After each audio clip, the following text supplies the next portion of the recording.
sir. Didn't reckon it polite to listen. Oh, well, I'm sorry for that for your sake. I don't play accurately. Anybody can play accurately. But I do play with such wonderful expression. As far as the piano is concerned, sentiment is my forte. I like to save science for life. Yes, sir. Oh, and speaking of the science of life, have you got them hush puppies prepared for Lady Bracknell? Yes, sir, right over here. Ah. Wonderful. By the way, Lane, I can see from your books that on last Thursday evening, when Mayor Shorman and Mr. Worthen were dining here, 8 bottles of moonshine are entered as having been consumed. Yes, sir. 8 bottles.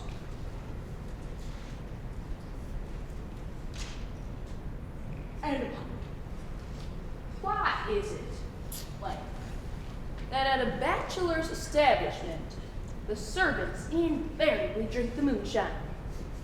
I asked merely for information.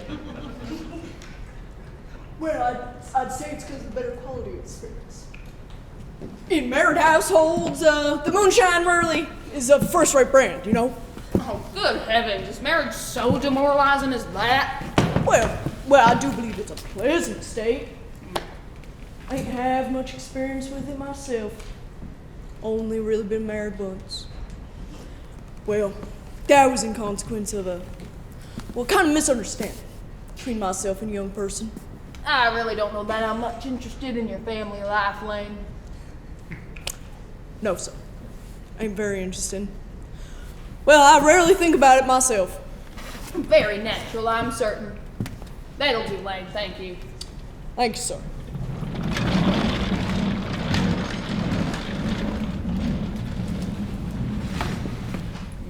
Lane's views on marriage seem somewhat lax.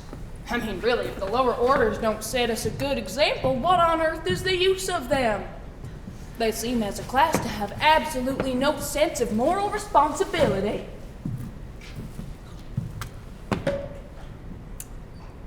Mr. Ernest Worthen. Oh, well, how are you, my dear Ernest? What brings you up to town? Oh, pleasure. What does bring one anywhere? Drinking as usual, I see, Algernon. I believe it is customary in good society to take some slight refreshment at 5 o'clock. Where have you been since last Thursday? Well, in the country. What on earth do you do out there? When you're in town, you amuse yourself. When you're out in the country, you amuse other people. It's excessively boring. Well, who are these people you amuse? Oh, you know, neighbors. Got nice neighbors out in your part of Kimball? No, they're perfectly terrible. I never speak to one of them. Oh, well, how immensely you must amuse them.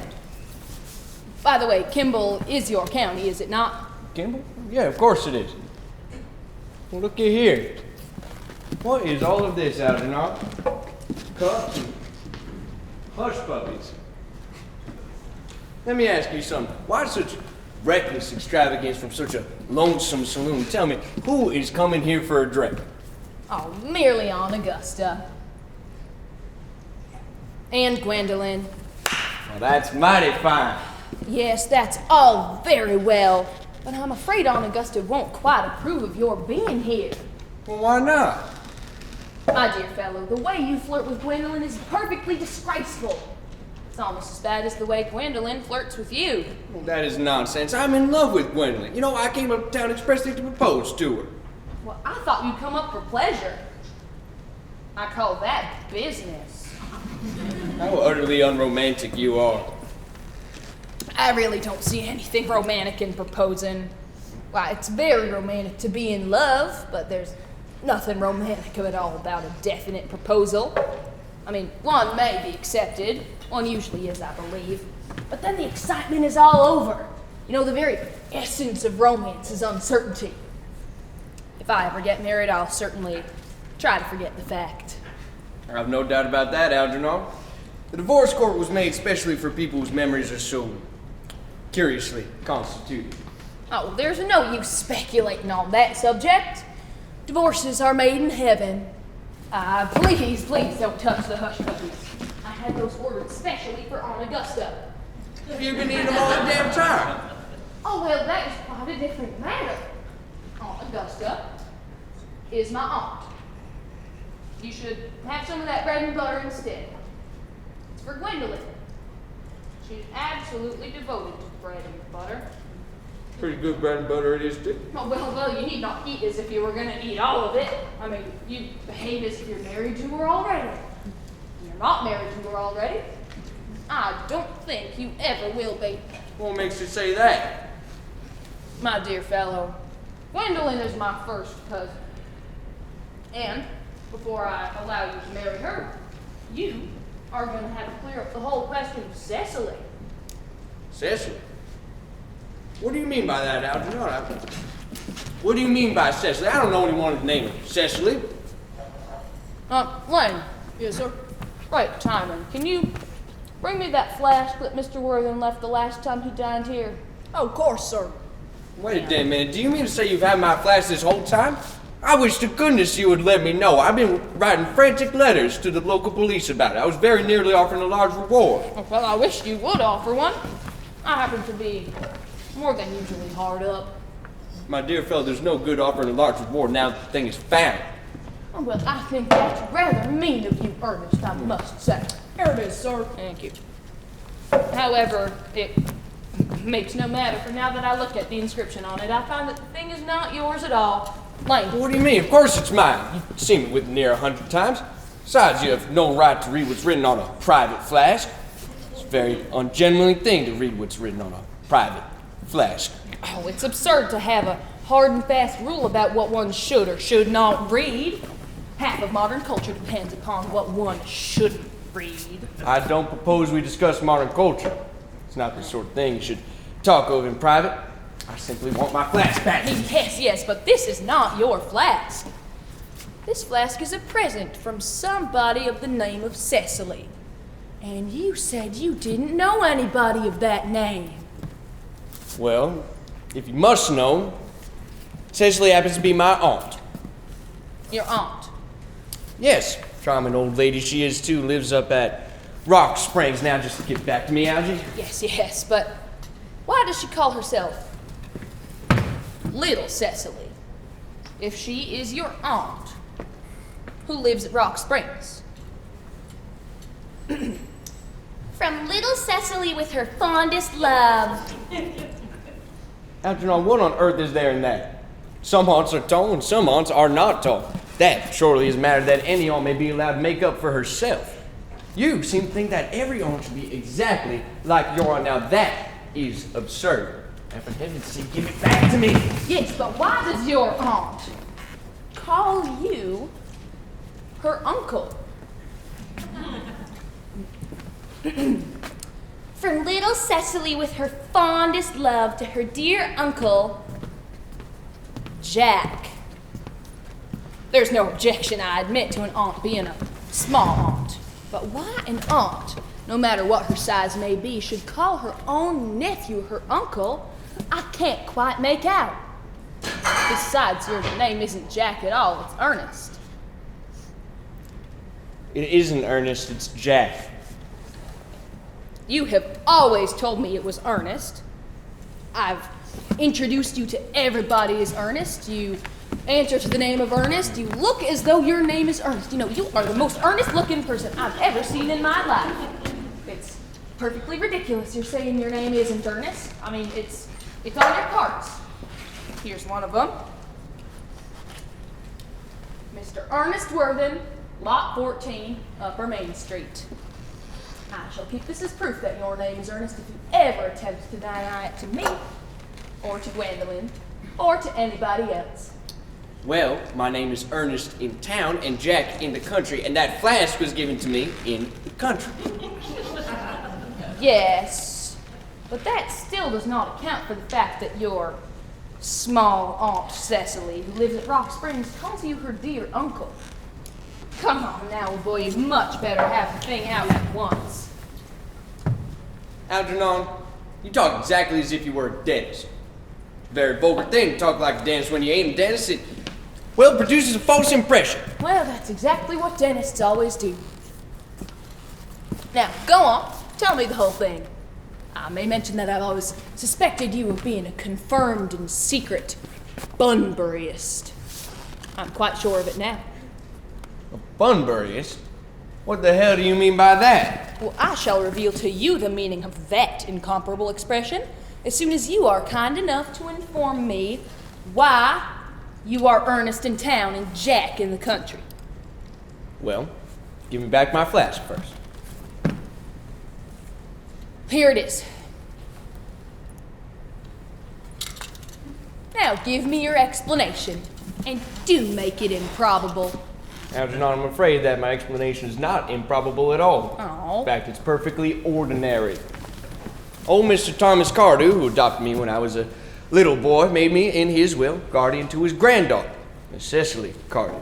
Cecily, who addresses me as her uncle for motives of respect, which you could not possibly appreciate, lives at my ranch in the country under the guard of her admirable governess, Miss Prison.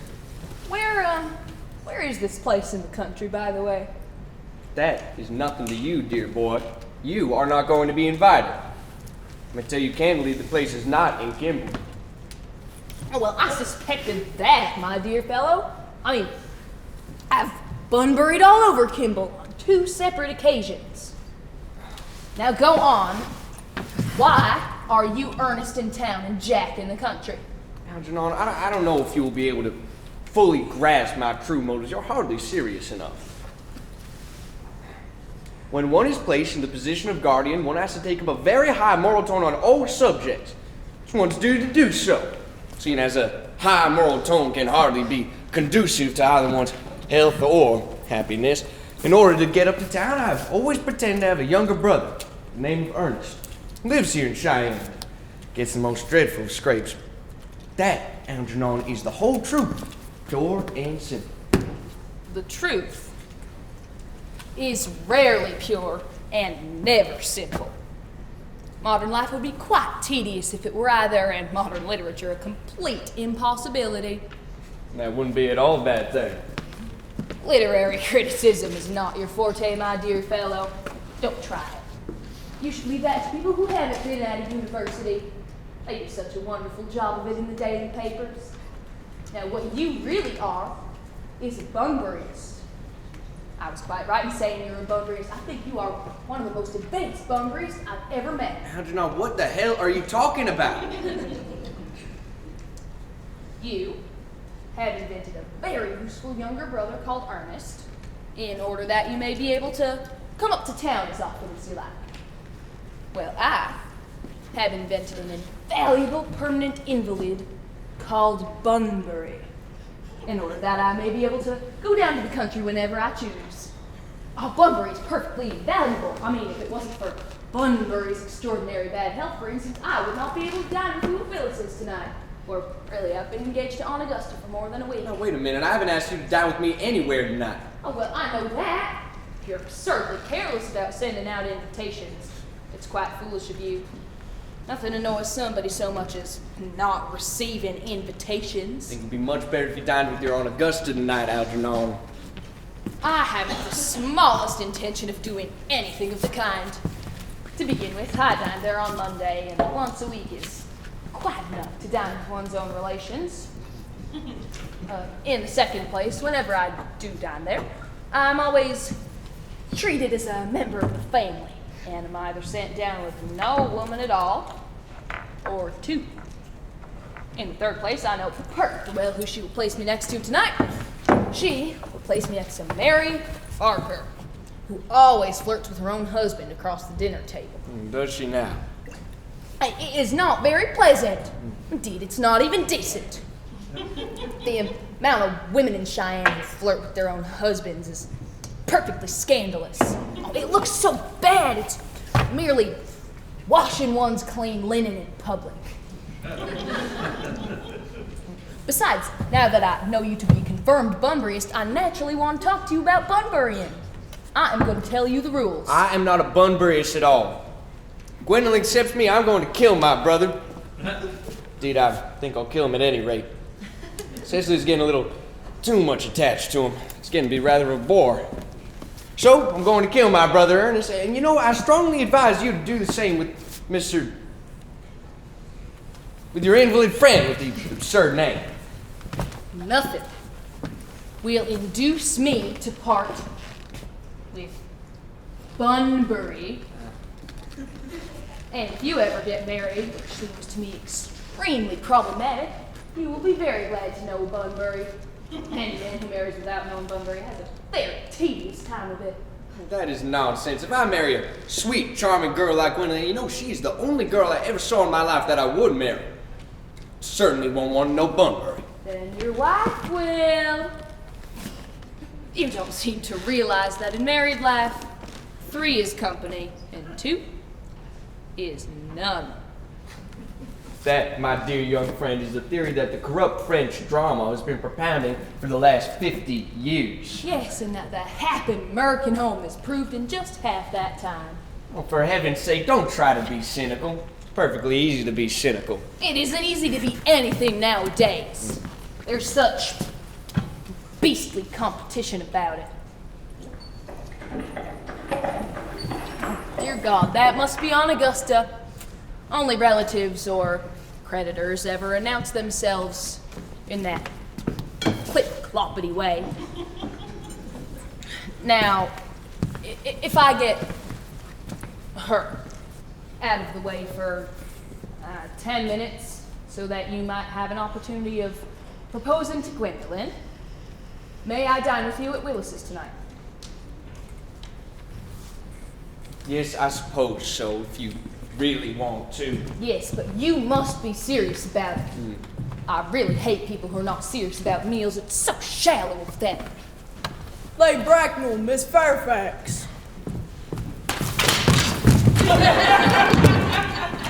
Good afternoon, dear Algernon. I hope you are behaving well. I'm feeling very well, Aunt Augusta. That is not quite the same thing. In fact, the two things rarely go together.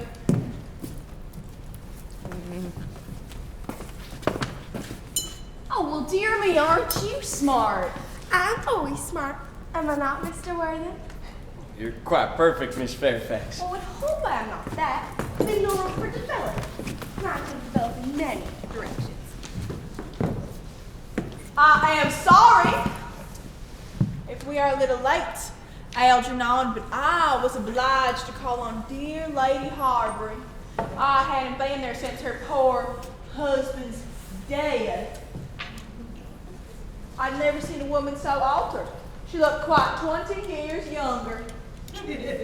And now, I'll have a cup of tea and one of those nice hush puppies you promised me. Certainly, Aunt Augusta. Gwendolyn, won't you come and sit over here? Thanks, Mama. I'm quite comfortable where I am. Lane? Lane. Why are there no hush puppies? I had them ordered specially. Well, there was no cornmeal down at the market, sir. I even checked twice. No cornmeal! No, sir. Not even for ready money. That will do, Lane. Thank you. You're welcome. I'm greatly distressed, Aunt Augusta, about there being no hush puppies. Not even for ready money. It really makes no matter, Algernon. I had some crumpets of Lady Harbury, who seems to me to be living entirely for pleasure now. I hear her hair's turned quite gold with grief. Certainly has changed color, from what cause I, of course, cannot say.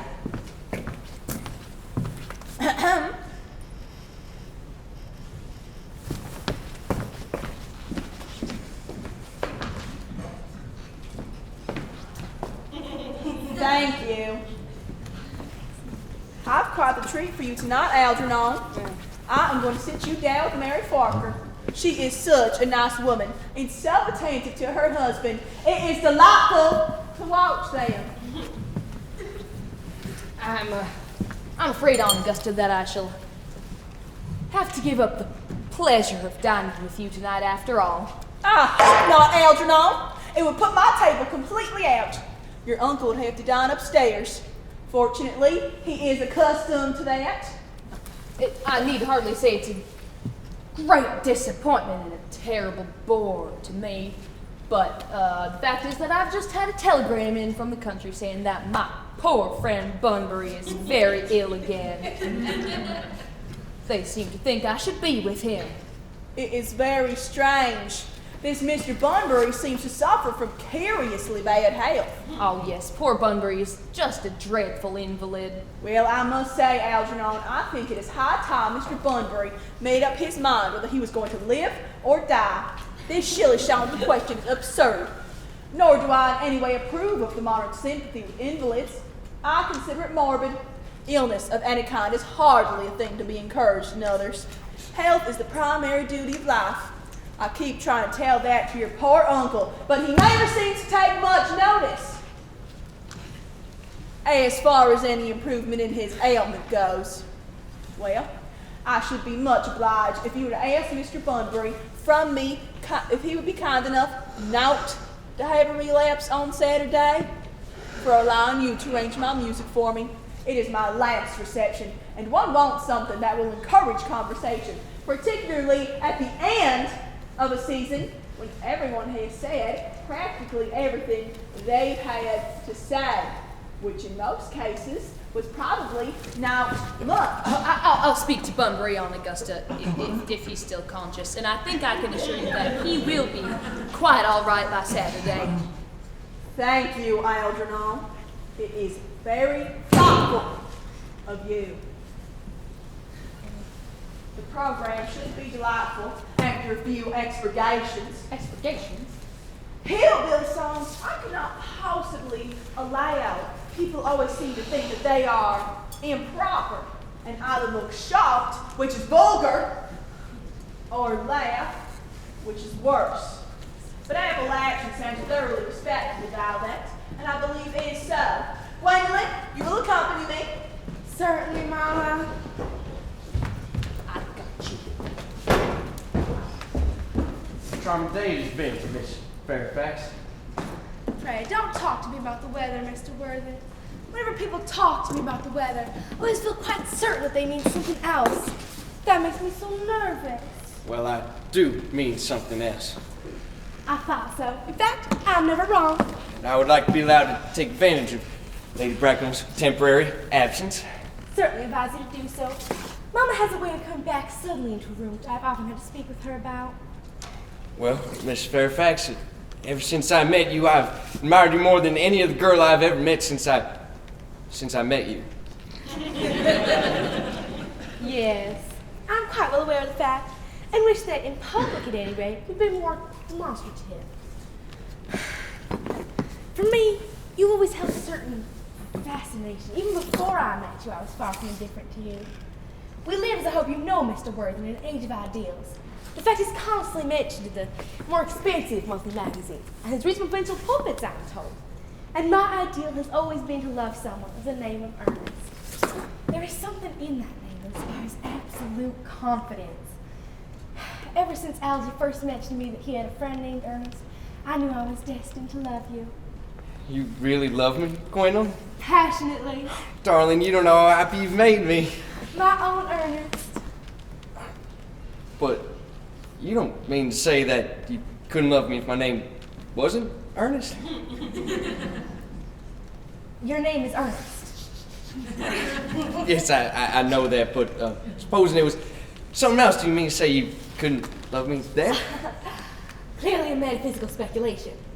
And, like most metaphysical speculations, has very little reference at all to the real facts of life as we know them. Well, personally to speak, quite candidly, darling, I don't much care for the name Ernest. I don't think it suits me at all. It suits you perfectly. It has a divine name. It has a music of its own. Produces vibrations. Well, really, Gwendolyn, I think that there are a lot other much nicer names. I think Jack, for instance, be a charming name. Jack? No. There's very little music in the name Jack, if any at all, indeed. It does not thrill. It produces absolutely no vibrations. I have known several Jacks, and they all, without exception, were more than usually plain. Besides, Jack is a notorious domesticity for the name of John. And I pity any woman married to a man called John. She'll probably never be allowed to know the entrancing pleasure of a single moment's solitude. No, the only really safe name is Ernest. Gwendolyn, I must get christened at once. I mean, we must get at once. There's no time to be lost. Married, Mr. Worthy? Well, surely, I mean, you know I love you, Miss Fairfax, and you led me to believe that you were not absolutely indifferent to me. I adore you. But nothing's been said about marriage. You haven't proposed to me yet. Well, can I propose to you now? I think it would be an admirable opportunity. And to spare you any possible disappointment, I would like to tell you quite frankly beforehand that I am fully determined to accept you. Gwendolyn? Yes, Mr. Worthing, what have you got to say to me? Well, you know what I've got to say to you. Yeah, you don't say it. Gwendolyn, will you marry me? Of course I will, darling. How long you've been about it? I'm afraid you have very little experience in how to propose. Well, my own one. I've never loved anyone in the world but you. Yes, but men often propose for practice. I know my brother Gerald does. All my girlfriends tell me so. What wonderfully blue eyes you have. They're quite blue.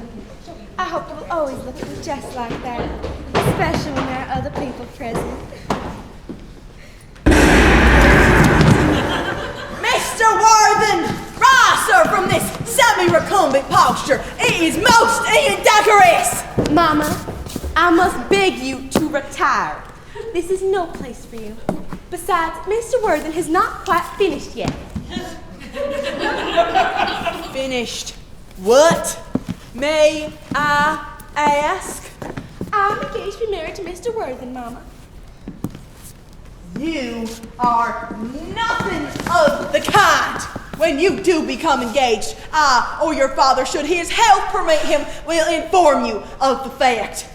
An engagement should come on a young girl as a surprise, pleasant or unpleasant as the case may be. It is hardly a matter that she should be allowed to arrange for herself. Now, I have a few questions to put to you, Mr. Worthen. While I'm making these inquiries, you, Gwendolyn, will wait for me below in the carriage. Mama! In the carriage, Gwendolyn.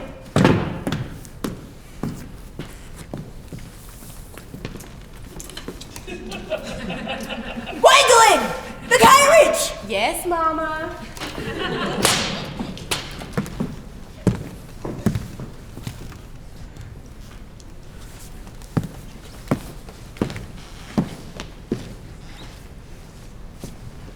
You may take a seat, Mr. Worthen.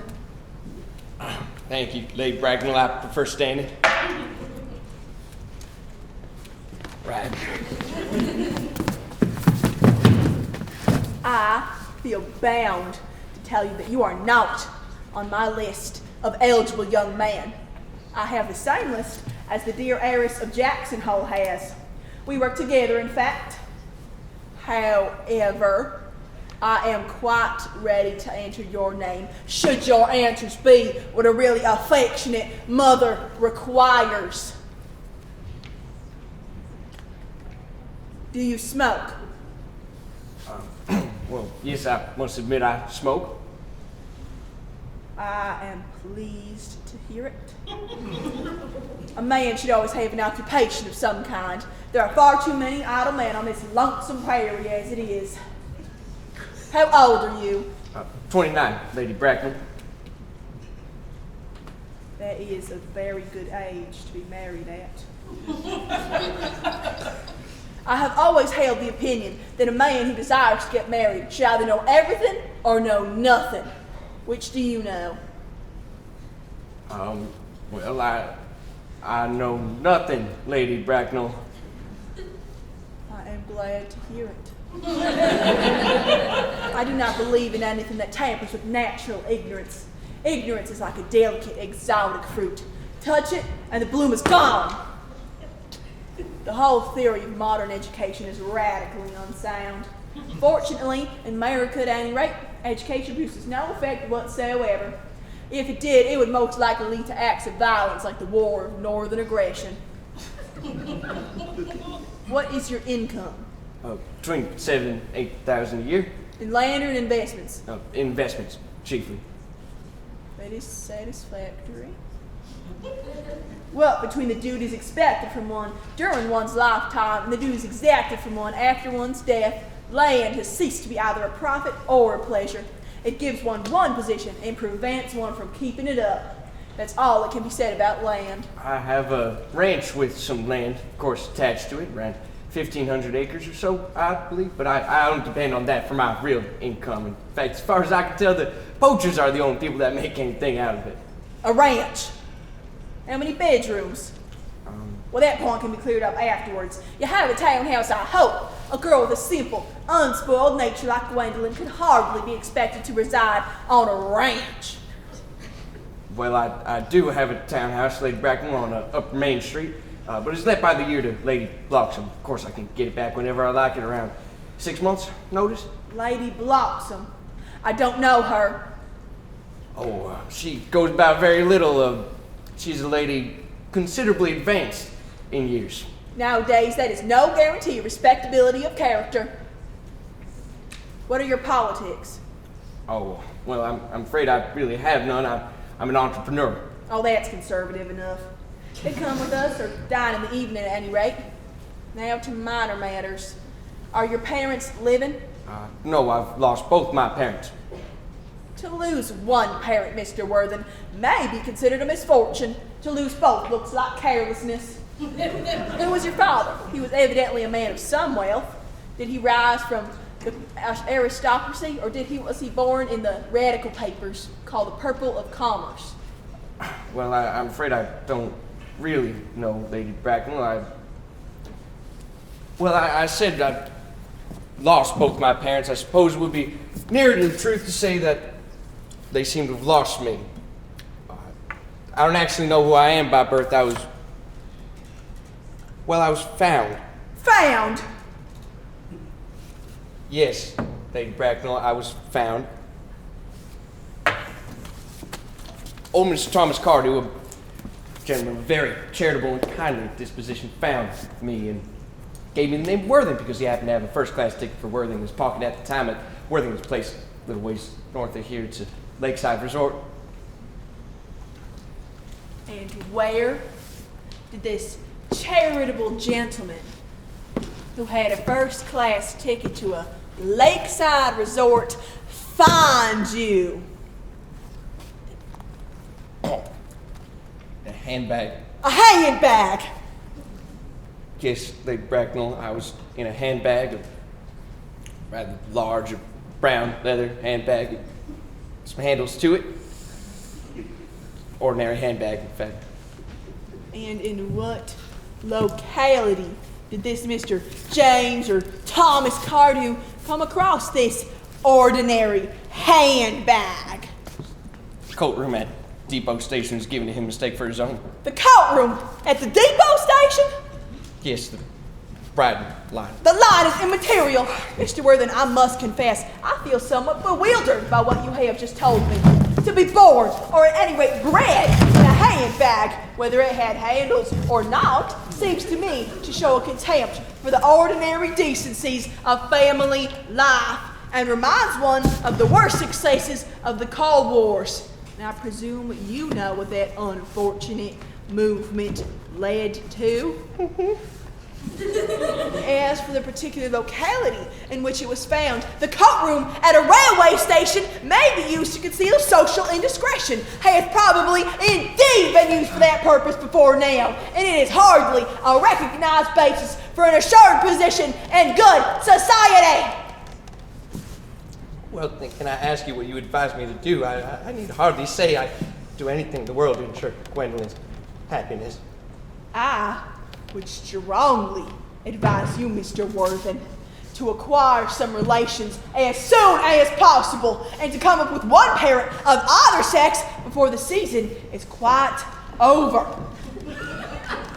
Well, I don't see how I could possibly do that. I mean, I could produce the handbag in a moment. It's in my dressing room back in my ranch. I really think that should satisfy you, Lady Bracken. Me, sir? What has this to do with me? You can hardly expect that I and Sheriff Bracken would ever dream of allowing our only daughter, a girl brought up with the utmost care and respect, to marry into a courtroom and form an alliance with a parcel. Good morning, Mr. Worthen. Good morning.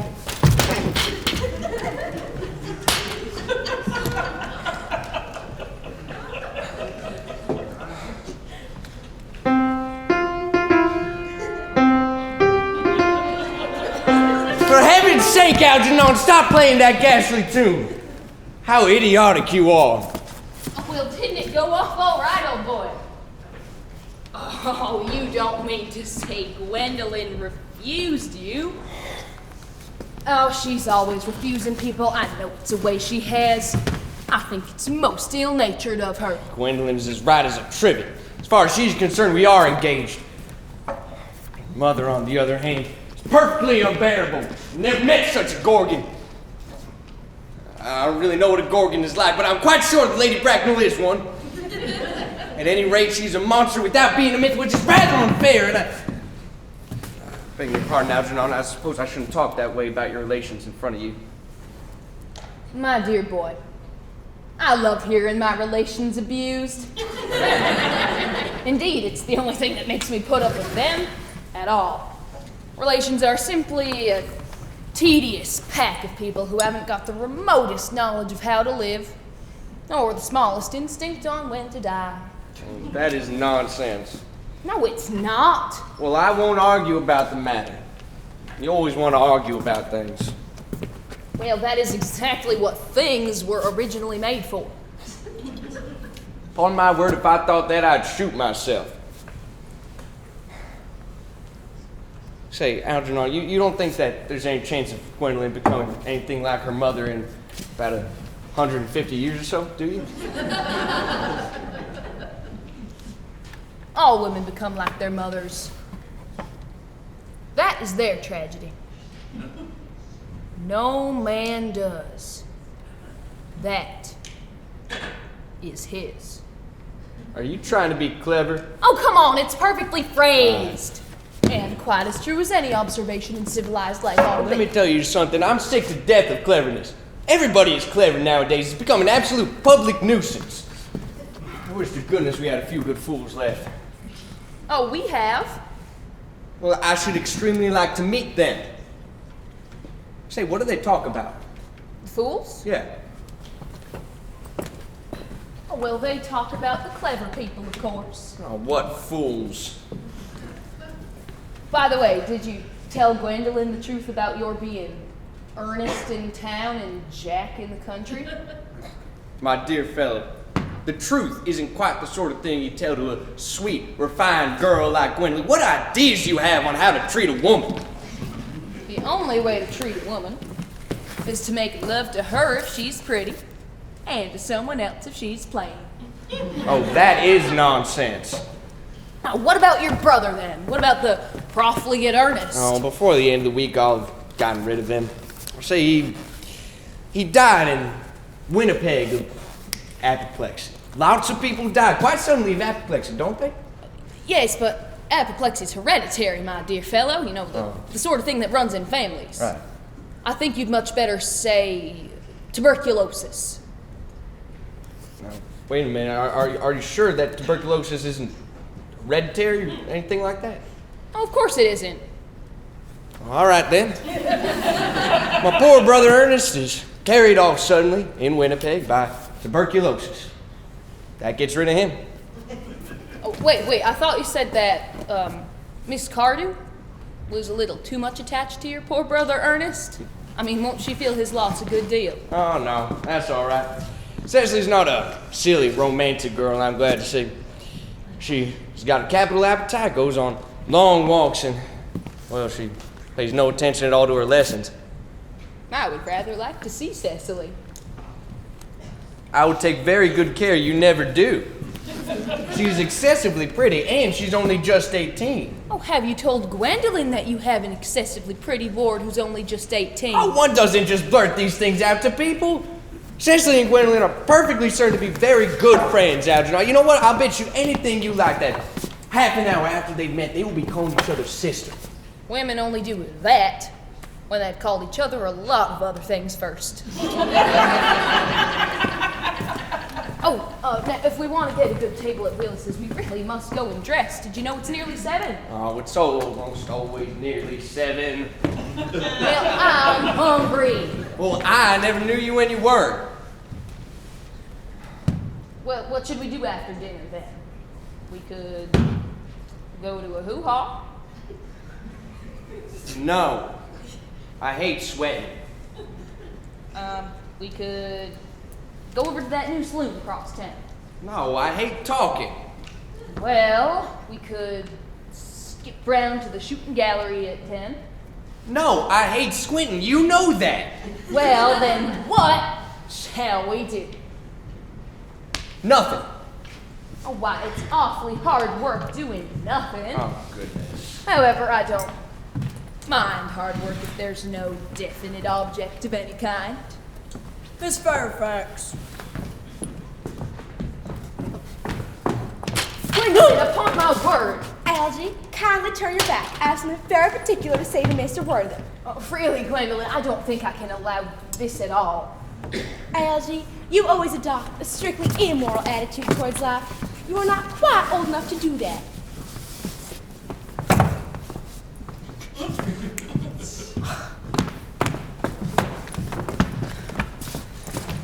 Gwendolyn. Ernest, we'll never be married. When you look on Mama's face, I fear we never shall. Few parents pay any attention nowadays to what their children say to them. The old-fashioned respect for the young is fast dying out. But although Mama may prevent us from becoming man and wife, and I may marry again, marry often, nothing she can possibly do can alter my eternal devotion to you. Well, really, Gwendolyn, The story of your romantic origin, as related to my mama with unpleasing comments, has naturally stirred the deeper fibers of my nature. Your Christian name holds an irresistible fascination, and the simplicity of your character makes it exquisitely incomprehensible. Your town address I have. What is your address in the country? Iron Age Road, Lot 2. Iron Age Road, Lot 2. There is good postal service, I suppose? Sure. It may be necessary to do something desperate, and that would require serious consideration. I shall communicate with you daily. My own one. How long do you remain in town? Till Monday.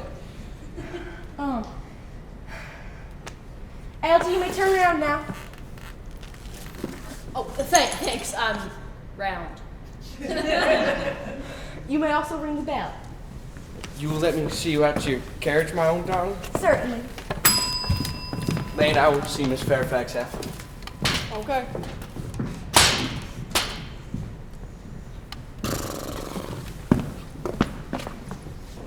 A glass of sherry, Lane. Yes, sir. Tomorrow, Lane, I'm going Bunburying. Of course you are. I shall probably not be back till Monday, so you can put up all of my dress clothes, smoking jacket, and all the Bunbury suits. Yes, sir. I hope tomorrow will be a fine day, Lane. Never is. Oh, Lane, you are a perfect pessimist. Well, I do my best to please. There's a sensible, intellectual girl. The only girl I'd ever marry in my whole life. What on earth are you so amused at? Oh, nothing. I'm just a little bit anxious about poor Bunbury. That's all. Let me tell you something, Algernon. If you aren't too careful, that friend Bunbury of yours is going to get you into a serious scrape one of these days. Oh, I love scrapes. They're the only things that are never serious. Oh, that is nonsense, Algernon. You know, you're never talking anything but nonsense. Nobody ever does.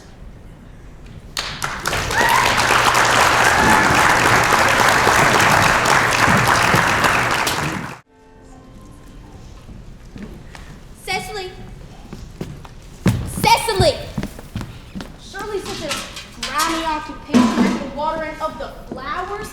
It's rather the gardener's duty than yours. Especially at a moment when intellectual pleasures await you. Your German grammar's right here. Pray open it at page 15. We'll repeat yesterday's lesson. But I don't like German. It isn't at all a becoming language. I know that I look quite plain after my German lesson. Child, you know your guardian is anxious that you should improve yourself in every way. He laid particular stress on your German as he was leaving for town yesterday. Indeed, he always lays stress on your German when he is leaving for town. Uncle Jack is so very serious. Sometimes I think he can be so serious he cannot be quite well. Your guardian enjoys the best of health, and his gravity of demeanor is especially to be commended in one so comparatively young as he is. I know no one who has a higher sense of duty and responsibility. I suppose that's why he always looks so bored when us three are together. Cecily! I'm surprised at you. Mr. Worthen has many troubles in his life.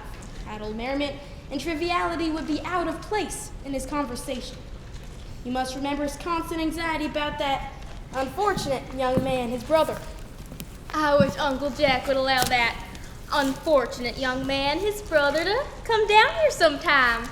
We'd have a good influence over him, Miss Prism. Especially you know, all sorts of things like German and geology, the kind of things that influence a man very much. I'm not sure that even I could produce any effect on a character that, according to his own brother's admission, is irretrievably weak and vacillating. Indeed, I'm not sure I would desire to reclaim him. I'm not in favor of this modern mania for turning bad people into good people at a moment's notice. As a man sows, so let him reap. You must put away your diary, Cecily. I really don't see why you should keep a diary at all. I keep a diary in order to enter the wonderful secrets of my life. If I didn't write them down, I might just forget about all of them. Memory, my dear Cecily, is a diary that we all carry about with us. Yes, but it usually chronicles the things that haven't happened and couldn't have possibly have happened. You know, I believe that memory is responsible for nearly all 3 volumes the Moody sends us. Do not speak slightingly of the 3-volume novel, Cecily. I wrote one myself in earlier days. Did you really, Miss Prism? How awfully clever you are. I hope it did not end happily. I just hate novels that end happily. They depress me so much. The good ended happily, and the bad unhappily. That is what fiction means. I suppose so, but it's not really fair now, is it? Well, was your novel ever published? Alas, no. The manuscript was, unfortunately, abandoned. I use the word in the sense of lost or mislaid. To your work, child. These speculations are profitless. Oh, but I see dear Dr. Chasuble coming up through the garden. Dr. Chasuble, this is indeed a pleasure. And how are we today? Miss Prism, you are, I trust, well. Miss Prism here was actually just complaining of a slight headache. I think it would do her so much good to have a short stroll with you in the garden, Doctor. Cecily, I've not mentioned anything about a headache. Oh, yes, Miss Prism, but I felt instinctively that you had a headache. Yes, I was thinking about that, and not my German when the rector here came in. I hope, Cecily, you are not inattentive. Oh, I'm afraid I am. That is strange. Were I fortunate enough to be Miss Prism's pupil, I would hang upon her lips. I spoke metaphorically. My metaphor was drawn from bees. Mr. Worthen, I suppose, has not returned from town yet. We do not expect him till Monday afternoon. I see. He usually prefers to spend his Sundays in Cheyenne. He's not one whose sole aim is enjoyment, as that unfortunate young man, his brother, seems to be. Well, I will not disturb Egeria and her pupil any longer. Egeria? My name is Letitia, Doctor. A classical allusion, merely, drawn from the pagan authors. I shall see you both, no doubt, at evensong. I think, dear Doctor, I will have a stroll with you. I find I do have a headache, after all, and a What might do it good? With pleasure, Miss Prism. We might go as far as the schools and back. That would be delightful. Cecily, you will read your political economy in my absence. The chapter on the full repeal mail minutes. Somewhat too sensational. Even the most metallic problems have their melodramatic side.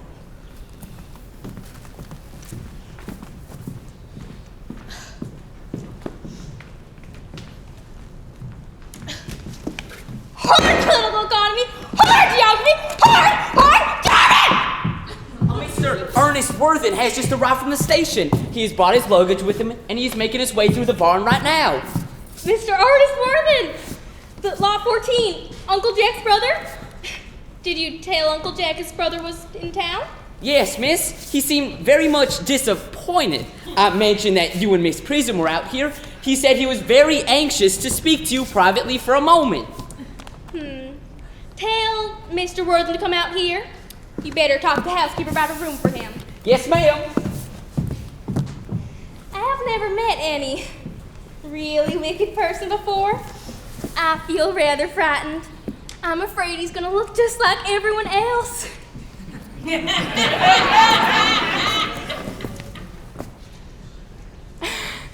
He does. You are my little cousin Cecily, I'm sure. You're under some strange mistake. I believe I am more than usually tall for my age, but I am your cousin Cecily, and you by your envelope I see her. Uncle Jack's brother, my cousin Ernest, my wicked cousin Ernest. Oh, I'm not really wicked at all, Cecily. You mustn't think that I'm wicked. Then you've certainly been deceiving us in quite an inexcusable manner. I hope you have not been leading a double life, pretending to be wicked when one is actually good. Well, that would be hypocrisy. Well, of course I've been rather reckless. I'm glad to hear it. In fact, now that you mention the subject, I have been very bad in my own small way. I don't think you should be so proud of that, though. I'm sure it must have been very pleasant. Why, it's much pleasanter being here with you. I don't understand how you are here. Uncle Jack won't be back till Monday afternoon. Oh, that is a great disappointment. I'm obliged to go up by the first train on Monday morning. I've got a business engagement that I'm anxious to miss. Couldn't you miss it anywhere but in Cheyenne? Nope, unfortunately the appointment is in Cheyenne. Well, I know how important it is to miss a business meeting if one wants to retain any of the sense of beauty in life, but I'm afraid you should wait till Uncle Jack gets back. He wants to talk to you about your immigrating. My what? You're immigrating. He's gone up to buy you an outfit. Oh, well, I certainly won't let Jack buy my outfit. I mean, the man's got absolutely no taste in neckties at all. You're not going to be requiring neckties. Uncle Jack's sending you to Australia. Australia? Why, I'd sooner die. Well, Uncle Jack said that at dinner on Wednesday, he gave you a choice between the New World, the Next World, and Australia. Well, the accounts I've received of the Next World and Australia haven't been particularly encouraging. This world is good enough for me, Cousin Cecily. Yes, but are you good enough for it? I'm afraid I'm not. That's why I want you to reform me, Cecily. Might make that your mission this afternoon, if you don't mind. I'm afraid I've got no time this afternoon. Well, would you mind my reforming myself this afternoon? It would be rather quixotic of you, but I think you should try. I certainly will. I feel better already. You're looking a little worse. That is because I'm hungry. How foolish of me! I forgot that when one's leading an entirely new life, one requires regular and wholesome meals. Won't you come in? Yes, sure, but may I have a buttonhole first? I never have any appetite at all unless I've had a buttonhole first. Marshall Neal? No, I'd sooner have a pink rose. Why? Well, because you are like a pink rose, Cecily. I don't think you can say such things to me. Miss Prism never does. Well, then Miss Prism is a short-sighted old lady. You are the prettiest girl I ever saw. Miss Prism says that all good looks are just a snare. Well, they're a snare that every sensible man would like to be caught in. I wouldn't like to catch a sensible man. Wouldn't know what to talk to him about. My hat, darling. I'll be waiting for you.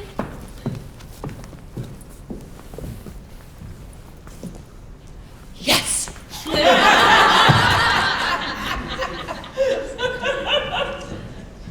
You're far too much alone, Dr. Chasuble. You should get married. Misanthrope, I can understand. Womanthrope, never. Believe me, I do not deserve so neologistic a phrase. The precept as well as the practice of the primitive church was distinctly against matrimony. That is obviously the reason why the primitive church has not lasted up to the present day. And you, dear doctor, do not seem to realize that by persistently remaining single, a man converts himself into a permanent public temptation. A man should be more careful. This very celibacy leads weaker vessels astray. But is a man not equally as attractive when married?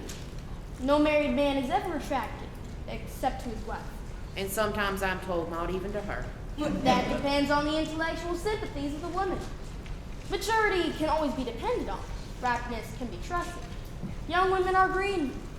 I spoke horticulturally. My metaphor was drawn from fruits. But where is Cecily? Perhaps she followed us to the schools? Mr. Worthing? Mr. Worthing? This is indeed a surprise. We did not look for you till Monday afternoon. Turned sooner than I expected. Dr. Chasuble, I trust you are well. Mr. Worthing, I trust this garb of woe does not betoken some terrible calamity. My brother. More shameful debts and extravagance? Still leading his life of pleasure. Dead. Your brother, Ernest, dead? Quite dead. What a lesson for him. I trust you will profit by it. Mr. Worthing, I offer you my sincere condolence. You have at least the consolation of knowing that you were always the most generous and forgiving of brothers. Poor Ernest. He had many faults, but it is a sad, sad blow. Very sad indeed. Were you with him at the end? No, he died abroad, in Winnipeg, in fact. I had a telegram delivered to me from the inn there just last night. Was the cause of death mentioned? Was tuberculosis, it seems. As a man sows, so shall he reap. Charity, dear Miss Prism, charity. None of us are perfect. I myself had tuberculosis before I turned to the Lord. Now, will the interment be taking place here? No, seemed to have expressed a desire to be buried in Winnipeg. In Winnipeg? That hardly points to any serious state of mind at the last. You no doubt wish to make some slight allusion to this tragic domestic affliction next Sunday. My sermon on the meaning of the manna in the wilderness can be adapted to almost any occasion, joyful or, as in the present case, distressing. I have preached it at harvest ceremonies, christenings, confirmations, days of humiliation, and feastal days. The last time I delivered it was in the chapel as a charity sermon on behalf of prevention for the discontent among the upper orders. The bishop who was present was much struck by all of the analogies that I drew. I think you mentioned christenings, Doctor. I suppose you know how to christen all right? I mean, say you are continually christening, are you not? It is, I regret to say, one of the rector's most constant duties in this parish. I've often spoken to poor classes on the subject, but they don't seem to know what thrift is. But is there any particular infant in which you are interested, Mr. Worthing? Your brother was unmarried, was he not? Yes, he was. People who live entirely for pleasure usually are. But it's not for any child, dear Doctor. I'm particularly fond of children. No, as a matter of fact, I would like to be christened myself this afternoon. In fact, if you've nothing better to do. But surely, Mr. Worthing, you are christened already. I don't remember anything about it. But have you any grave doubts on the subject? I certainly intend to have. I mean, of course, if it wouldn't offend you in any way, with me being a little older, something of the like. Not at all. The sprinkling and indeed the immersion of adults is a perfectly canonical practice. Beg your pardon, Doctor, you said immersion? You need have no apprehensions. The sprinkling is all that is necessary and, in fact, I deem advisable. Our weather is so changeable. At what time would you wish for this ceremony to be performed?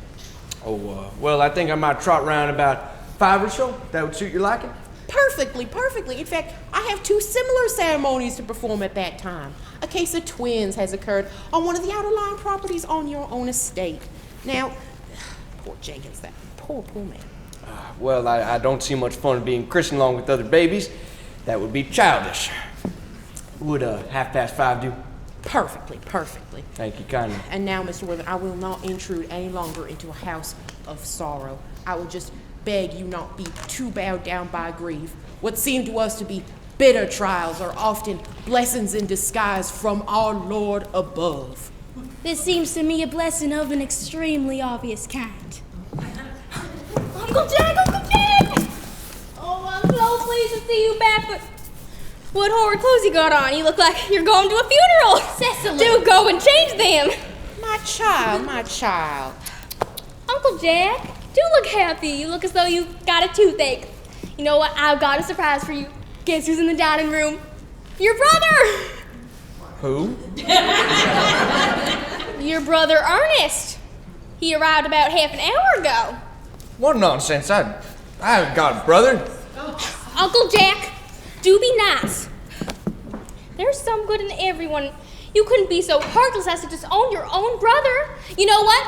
I'll go get him and you'll shake hands. Hope that be swell. Well, These are joyful tidings indeed. After we'd all been resigned to his loss, his sudden return seems peculiarly distressing. my brother's in the dining room. I don't know what it means. I mean, you know, I think this is perfectly absurd. Good heavens. Brother John, I have come down from town to tell you how very sorry I am for how I've treated you in the past, and that I intend to lead a better life in the future. Uncle Jack, you're not going to refuse your own brother's hand now, are you? Nothing will make me take his hand. I think his coming up here is perfectly disgraceful. He knows damn well why. Uncle Jack, do be nice. There's some good in everyone. Ernest here has just been telling me about his poor invalid friend, Mr. Bunbury, who he goes to visit so often. And surely a man who leaves the pleasures of Cheyenne to sit by a pen of pain must have some good in him. So, he's been talking to you about Bunbury, has he? Yes, he's told me all about poor Mr. Bunbury and his terrible state of health. Bunbury. Well, I won't have him talking to you about Bunbury nor anything else. It's enough to drive one perfectly insane.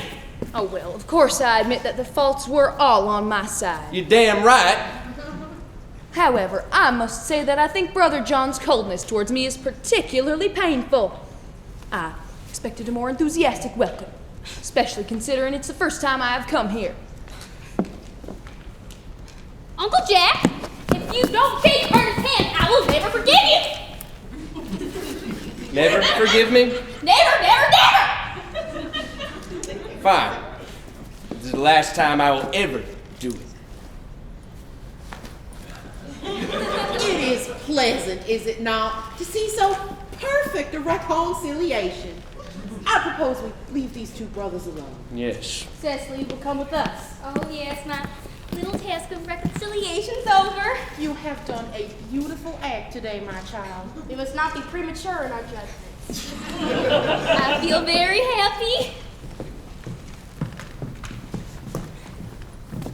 Algernon, you young scoundrel, you must get out of this place at once. I don't allow any Bunbury in here.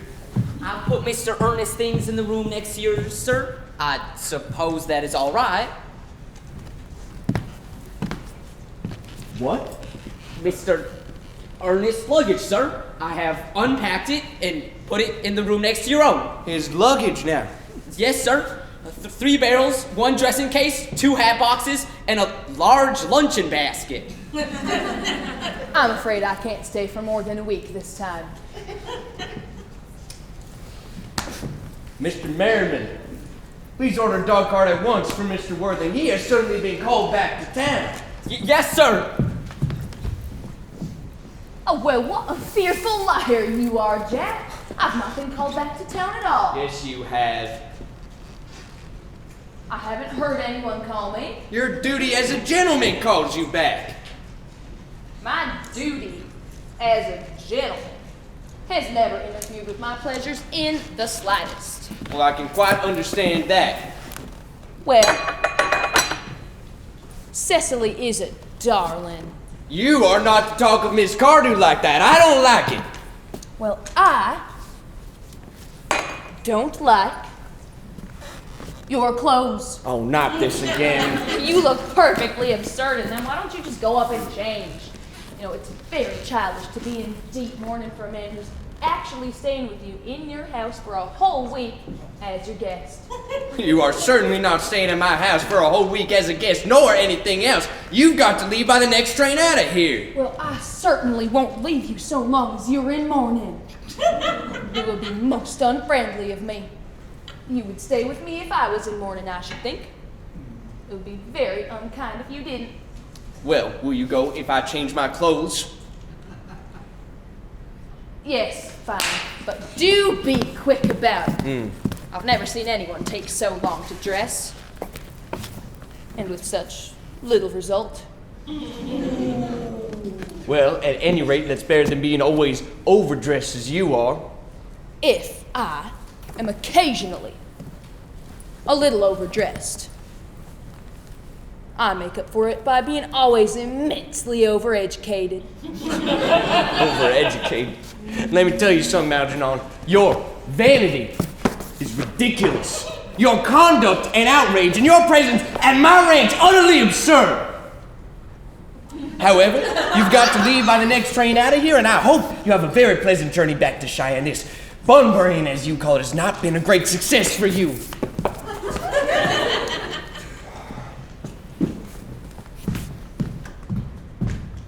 I think it's been a great success. I am in love with Cecily, and that is everything.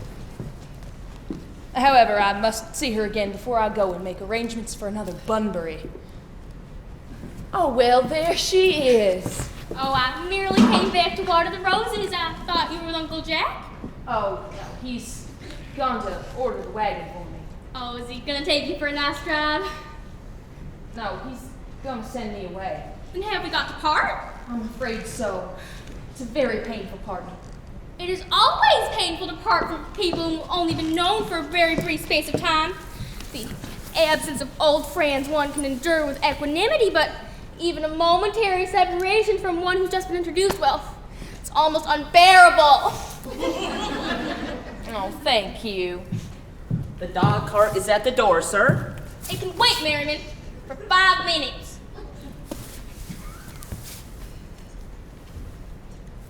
Scram! I hope, Cecily, that I shall not offend you by stating quite frankly and openly that you seem to me to be in every way the visible personification of absolute perfection. I think your frankness does you great credit, Ernest. If you'll allow me, I'll copy your remarks into my diary. Oh, do you really keep a diary? I'd give anything to look at it, may I? Oh, no. You see, a diary is simply a record of a young girl's thoughts and impressions and consequently meant for publication. I hope when it comes out you'll order a copy, but do continue, Ernest. I delight from taking down in dictation. I've reached absolute perfection. I'm quite ready for more. Ernest, don't cough. When one is dictating, one should always be very fluid and not cough. Besides, I don't know how to spell a cough. Cecily. Ever since I have first looked upon your wonderful and incomparable beauty. I have dared to love you wildly, passionately, devotedly, and hopelessly. I don't think you should say that you love me wildly, passionately, devotedly, hopelessly. Hopelessly doesn't make a lot of sense now, does it? Oh, Cecily! The dog cart is waiting, sir. Oh, tell it to come around next week at the same hour. Wait. Oh my lord. It's Incel.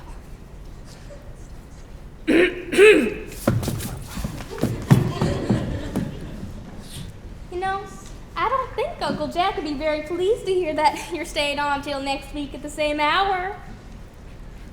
I don't care about Jack. Why, I don't care for anyone in the whole world but you.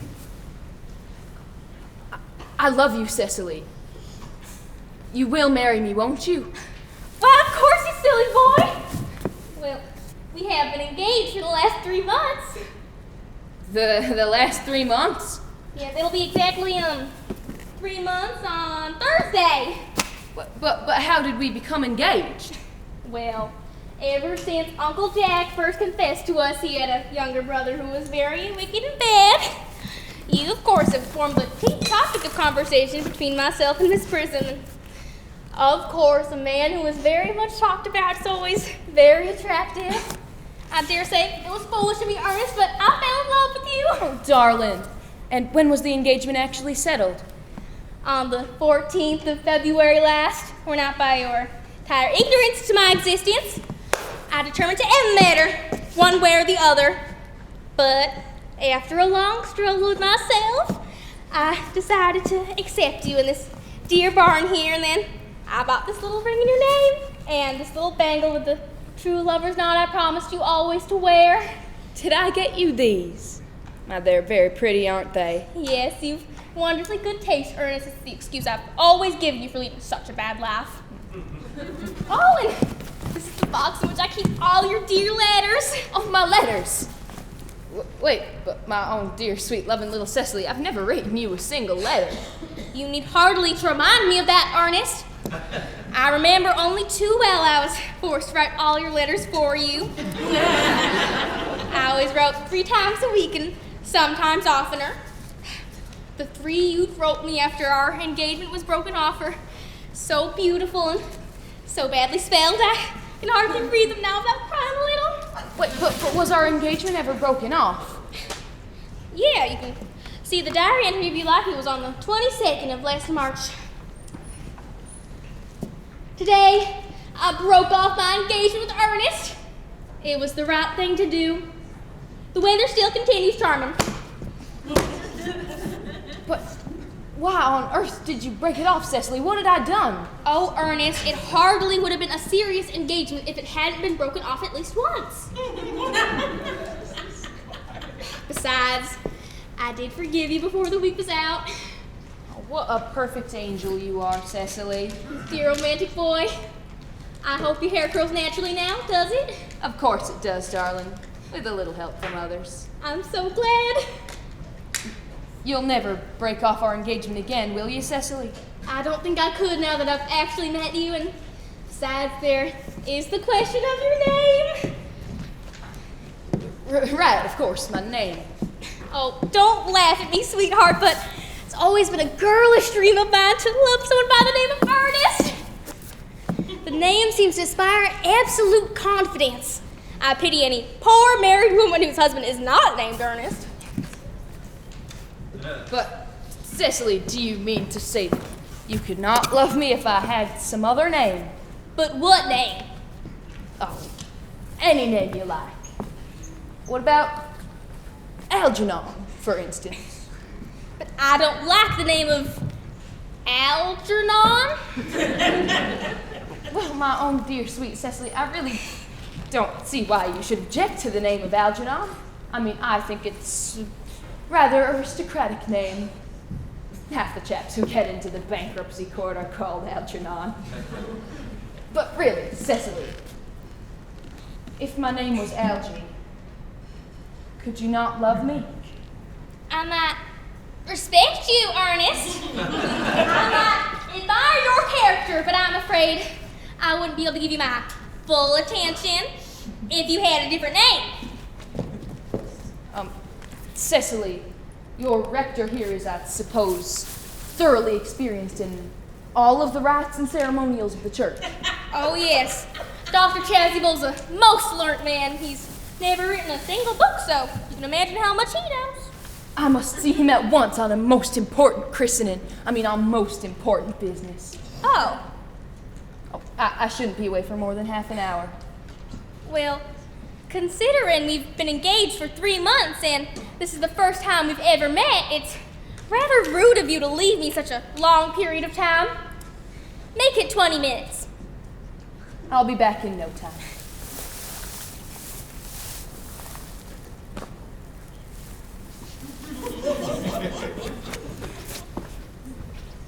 What an impetuous boy he is. I like his hair so much. I must enter his proposal in my diary. Miss Fairfax has just called to see Mr. Worthen on very important business, Miss Fairfax has stated. Did you tell her Mr. Worthen was in his library?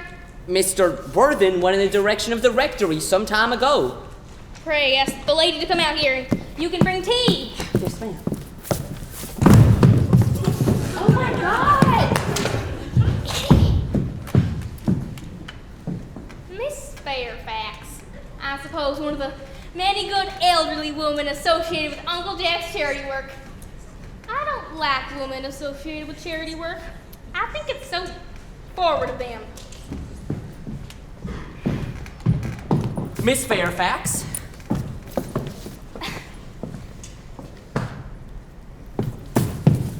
Pray, let me introduce myself to you. My name's Cecily Cardew. Cecily Cardew. What a very sweet name. Somebody tells me we're going to be great friends. I like you already more than I can say. My first impressions of people are never wrong. How nice of you to like me such a comparatively short time after meeting me. I'd say pray sit down, but you've already seated yourself. I may call you Cecily, may I not? With pleasure. And you shall always call me Gwendolyn, won't you? If you wish. That is all quite settled, is it not? I sure hope so.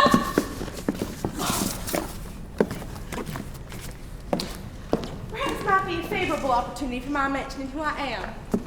My papa is Sheriff Bracknell. You never heard of Papa, I suppose. I don't think so. Outside the family circles, Papa, I'm glad to say, is entirely unknown. I think that is quite as it should be. The home seems to me to be the proper sphere for the man. And certainly once a man begins to neglect his domestic duties, he becomes painfully effeminate, does he not? And I don't like that. It makes men so very attractive. Cecily, Mama, whose views on education are remarkably strict, has brought me up to be extremely short-sighted. It's part of her system. Did you mind my looking at you through my glasses? Oh, not at all, Gwendolyn. I'm quite fond of being looked at.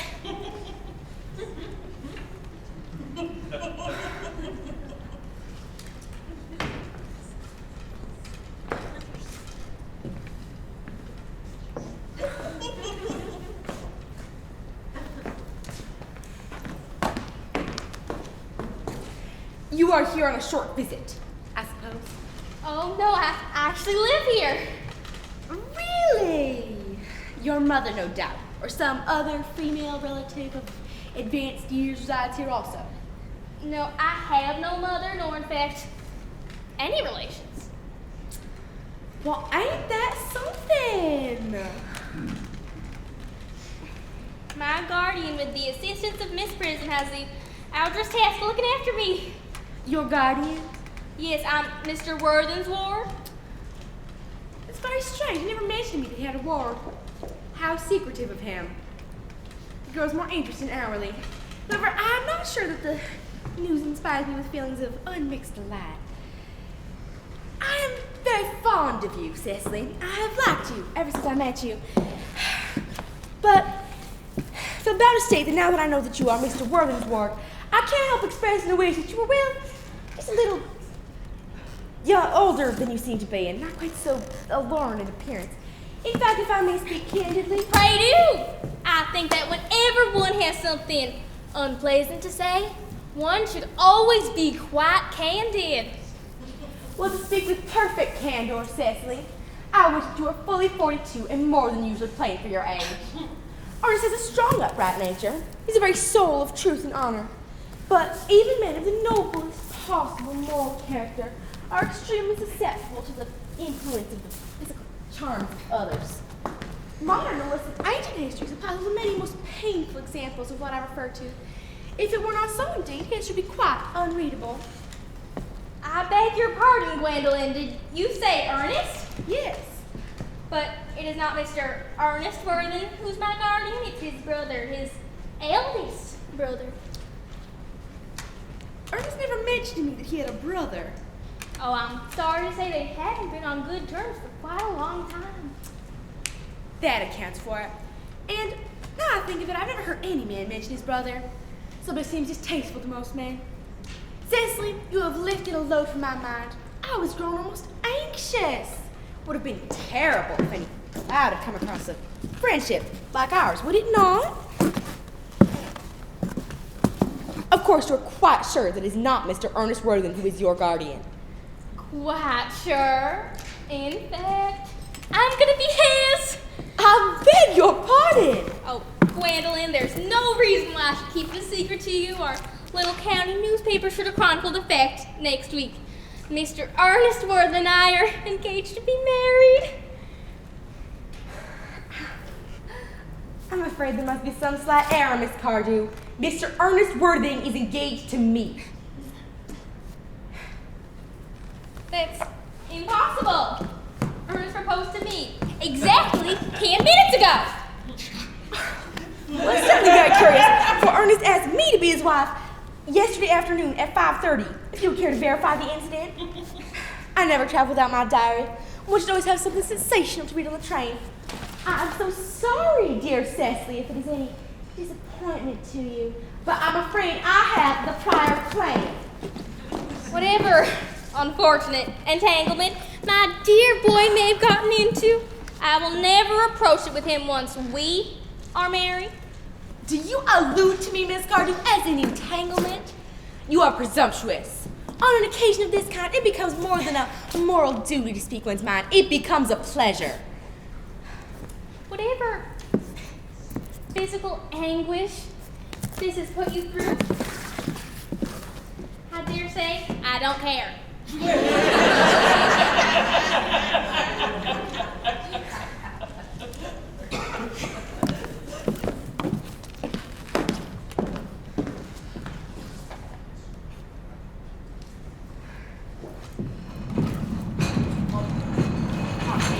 Can I lay the tea here as usual? Yes, as usual.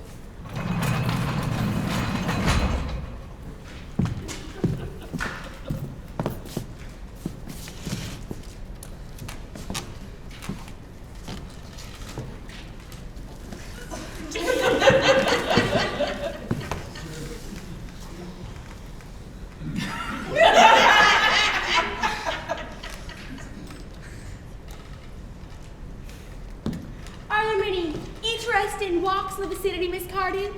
Oh yes, a great many. From one of the hills quite close, one can see up to 5 counties. 5 counties? I don't think I should like that. I detest crowds. I suppose that's why you went to town?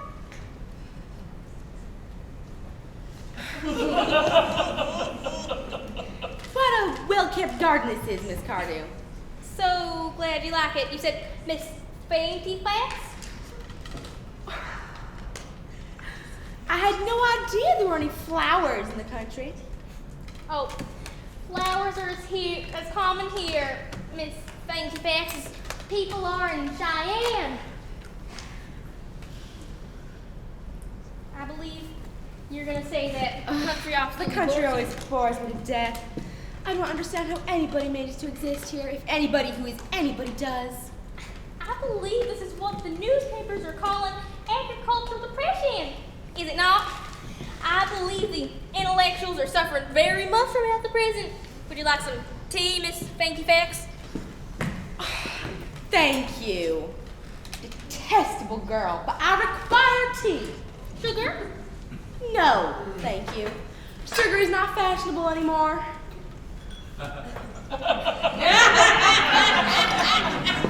Pie or biscuits? Biscuits, thank you. Pie is rarely seen at the best houses nowadays. Hey, you! Sleeping on the job? And this to Miss Fairfax. Yes, ma'am.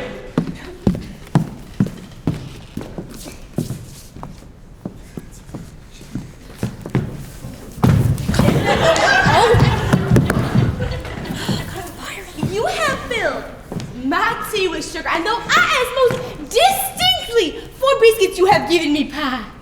I am known for the gentleness of my disposition and the sweetness of my nature, but I warn you, Miss Cardew, you may go too far. Save my poor, innocent, trusted boy from the machinations of any other girl.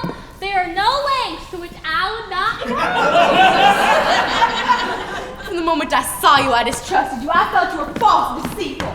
I am never deceived in such matters. My first impressions of people are invariably correct. You know what, Miss Fairfax? I believe I'm trespassing on your valuable time. I'm sure you had many other calls of a similar character to make in the neighborhood. Gwendolyn? Ernest! My own Ernest! Gwendolyn, my darling. A moment. May I ask if you are engaged to be married to this young lady over here? To dear little Cecily? Of course not. What could have put such an idea into your pretty little head? Thank you, you may. I knew there must be some misconception. Gwendolyn, the man whose arm is at present round your waist is my guardian, Mr. John Worthing. I beg your pardon. This is Uncle Jack. Jack? Oh! Now here's Ernest. Oh, my own love. Just a minute. Are you engaged to be married to this young lady? Oh, to what young lady? Good heavens, Gwendolyn. Yes, to good heavens. Yes, to Gwendolyn. Of course not. What could have put such an idea into your pretty little head? Thank you. You may. I felt there must be some slight error, Miss Cardew. The gentleman currently embracing you is my cousin, Mr. Algernon Moncrief. Algernon? Is your name Algernon? I cannot deny it. Is your name really John? I could deny it if I liked. Could deny anything if I liked. But yes, my name certainly is John. It's been John for years.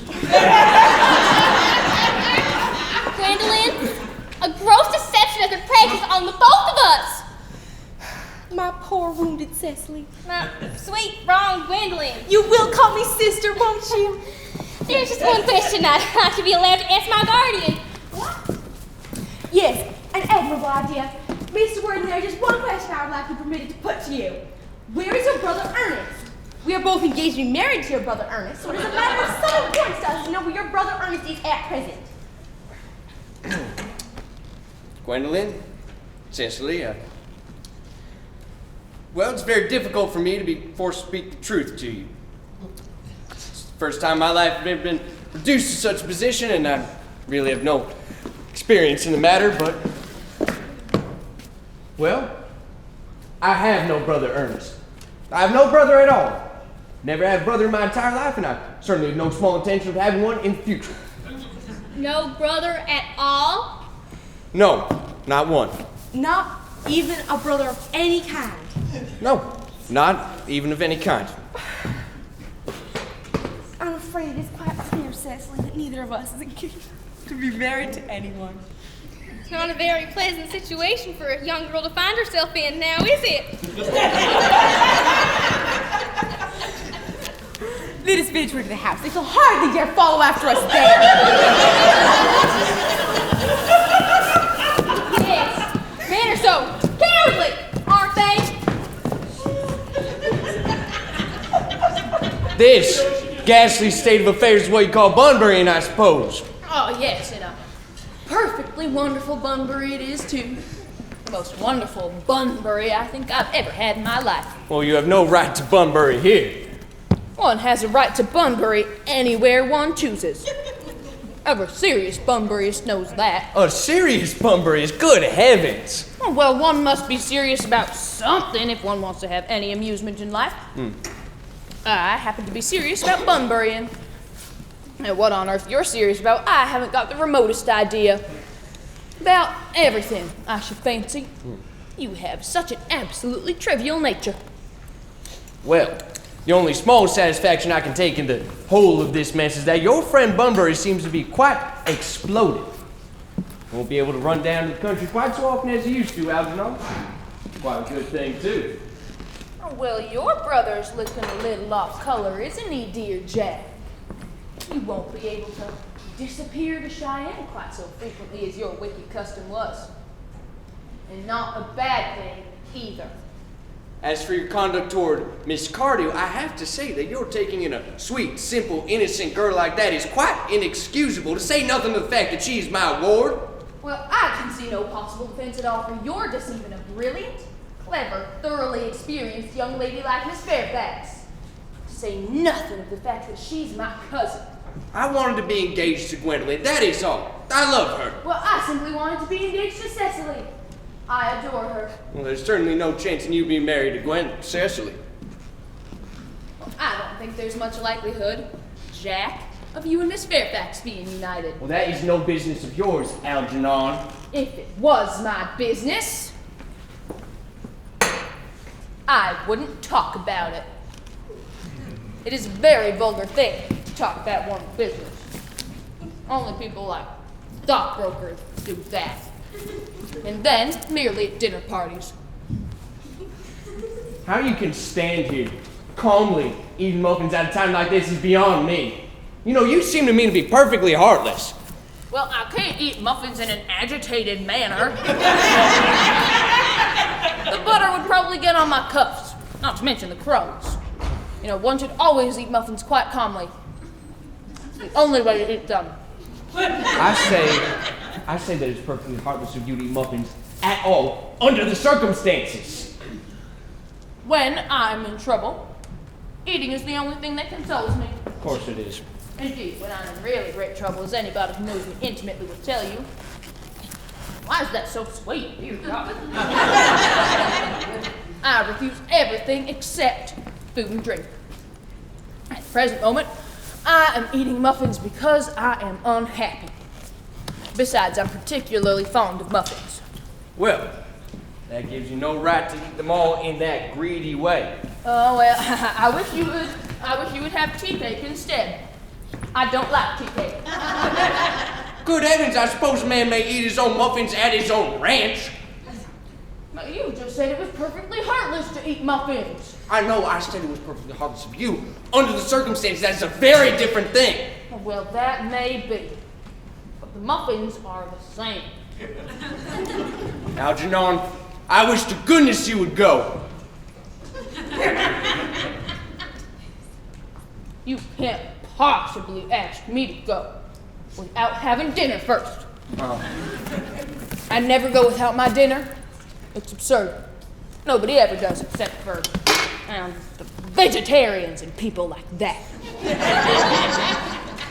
Besides, I have just made arrangements with Dr. Chad to be christened at 5:45 under the name of Ernest. My dear fellow, the sooner you give up this whole business, the better. I've already made plans with Dr. Chasuble to be christened at 5:30, and I naturally will take the name of Ernest. Gwendolyn would wish it. We both can't be christened the name Ernest. That would be absurd. Besides, I have every right in the world to be christened if I want to. I should think it very probable that I never was christened before. And so does Dr. Chasuble. You are entirely different, on the other hand. You've never been christened before. I mean, you have. Of course you have. You are in high society. Look at that stupid outfit you're wearing. Hey, I've not been christened for years. That is completely irrelevant. You already have been christened. That is what matters. Well, quite so. I know my constitution can stand it.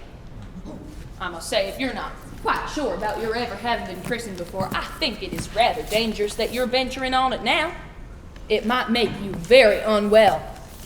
You can hardly have forgotten that somebody very closely connected with you was very nearly carried off this week in Winnipeg. by tuberculosis. Yes, but you said that tuberculosis wasn't hereditary. Oh, well, it usedn't to be, I know. But I dare say it is now. Science is always making such wonderful improvements in things. Oh, that is nonsense, Algernon. You're always talking nonsense. Jack, you are at the muffins again. I really wish you wouldn't. There are only 2 left. Besides, I told you I was particularly fond of muffins. But I hate tea cake. Well, then why on earth do you allow tea cake to be served up for your guests? What ideas you have of hospitality. Algernon, I already asked you to go. I don't want you here. Why don't you go? I haven't quite finished my tea yet.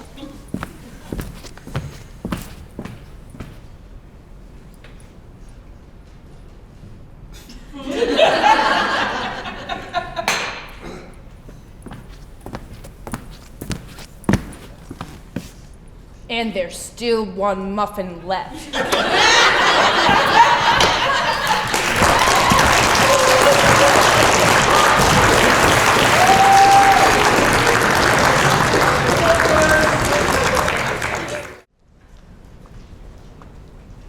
fact that they have not immediately followed us back into the house, as anyone else would have done, seems to me to show that they have some sense of shame left.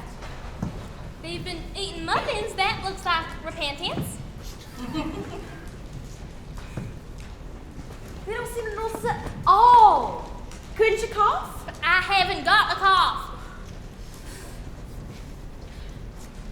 They're looking at us. What effrontery. They're approaching. That's quite forward of them.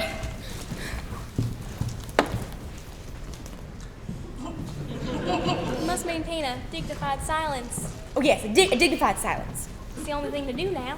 We shall not be the first to speak. Certainly not.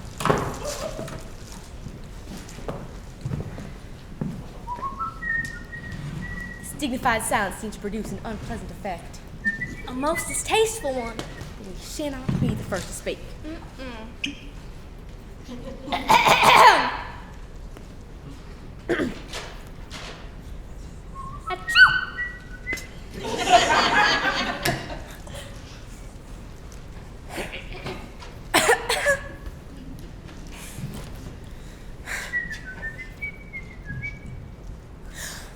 Mr. Worthen, there is just one thing I would like to be permitted to ask you. Gwendolyn, Much depends on your reply. Gwendolyn, your common sense is invaluable. Mr. Moncrief, kindly answer me the following question. Why did you pretend to be my guardian's brother? Why, in order that I might have an opportunity of meeting you, of course. That certainly seems to be a satisfactory explanation, does it not? Yes, dear, if you can believe him. I don't, but that doesn't affect the beauty of his answer. True. In matters of grave importance, style, not sincerity, is the vital thing. Mr. Worthen, kindly answer me the following. Why did you pretend to have a brother Ernest? Was it so that you might have a chance of coming over to town to see me as often as possible? Can you doubt it, Miss Fairfax? I have the gravest doubts on the subject, but I intend to crush them. Now is not the moment for German skepticism. Well, their answers certainly seem to be satisfactory, especially Mr. Worthen's. That seems to have a stamp of truth upon it. I'm more than content with what Mr. Moncrief said. His voice alone seems to inspire one with absolute credulity. Well, do you think we should forgive them? Yes, I mean, no! True, I had forgotten. There are principles at stake which one cannot surrender. Which one of us should tell them? The task is not a pleasant one. Couldn't we both not speak at the same time? An excellent idea. I nearly always speak at the same time as other people. I know. Will you take the time from me? Yes. Your Christian names are still an insuperable barrier. That is all! Our Christian names? Is that all?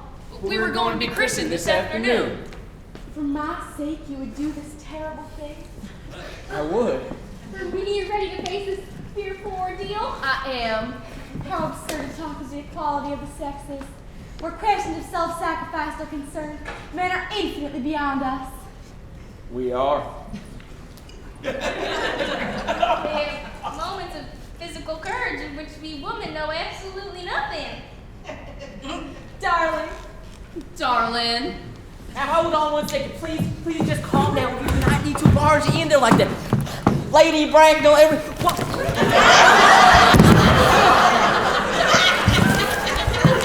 Wesley! What does this mean?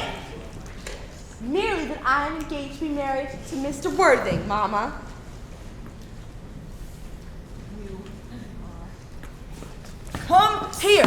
Come here, sit down immediately. Hesitation of any kind is a sign of mental decay in the young, of physical weakness in the old. Prize, sir, of my daughter's sudden flight by her trust in me, whose confidence I purchased by means of a small coin. I followed her at once by a luggage train. Her unhappy father is, I am glad to say, under the impression that she has attended a more than usually lengthy lecture on the opinion of financial ideals. I do not propose to undeceive him. Indeed, I have never undeceived him on any question, ever. I would consider it wrong. Of course, you must know that all communication between yourself and my daughter must cease immediately from this moment. On this point, as indeed on all points, I am firm. I'm engaged to be married to Gwendolyn, Lady Bracknell. You're nothing of the kind, sir. And now, as regards to Algernon. Yes, Aunt Augusta. Is this the house in which your invalid friend, Mr. Bunbury, resides? Oh, no. Bunbury does not live here. Bunbury is somewhere else at present. In fact, Bunbury is dead. Dead? When did Mr. Bunbury die? His death must have been extremely sudden. Oh, I killed Bunbury this afternoon. I mean, poor Mr. Bunbury died just this afternoon. And what did he die of? Bunbury. Oh, he was quite exploded. Exploded? Was he the victim of some revolutionary outrage? I was not aware that Mr. Bunbury was interested in social legislation. If so, he is well punished for his morbidity. No, my dear Aunt Augusta, I mean that he was found out. The doctors found out that Bunbury could no longer live, so he died. He seems to have a great confidence in the opinion of his physicians. I am glad, however, that he made up his mind at last to some definite course of action and acted under proper medical advice. And now that this Mr. Bunbury is out of the way, Mr. Worthing, may I ask, who is that young person whose hand my nephew Algernon is now holding in what seems to me a particularly unnecessary manner? That lady is Miss Cecily Cardew, my ward. I'm engaged to be married to Cecily, Aunt Augusta. I beg your pardon? Mr. Moncrief and I are engaged to be married. Lady Bracknell.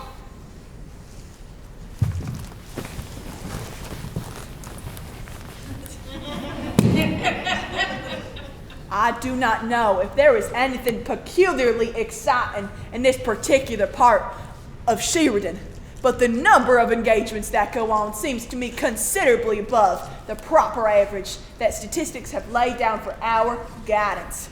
I think some preliminary inquiry on my part would not be out of place. Mr. Worthing, may I ask if Miss Cardew is at all connected with any of the larger railway stations in Cheyenne? I merely desire information. Until yesterday, I had no idea that there were any persons or families whose origins was a terminal. Miss Cardew, Lady Bracknell, is the granddaughter of the late Mr. Thomas Cardew. You will also be pleased to hear that I have in my possession certificates of Miss Cardew's birth, baptism, registration, vaccination, confirmation, whooping cough, and measles, both the German and English variety. A life crowded with incident, I see. Although perhaps a little bit too much incident for a young girl, I am not in favor of premature experiences. Come now, Gwendolyn. The time approaches for our departure. We have not a moment to lose. As a matter of form, Mr. Worthing, I had better ask if Miss Cardew has any little fortune. Oh, only about $130,000 or so in the funds. That is all. Have a very nice day, Lady Bracknell. It was very pleasant to see you.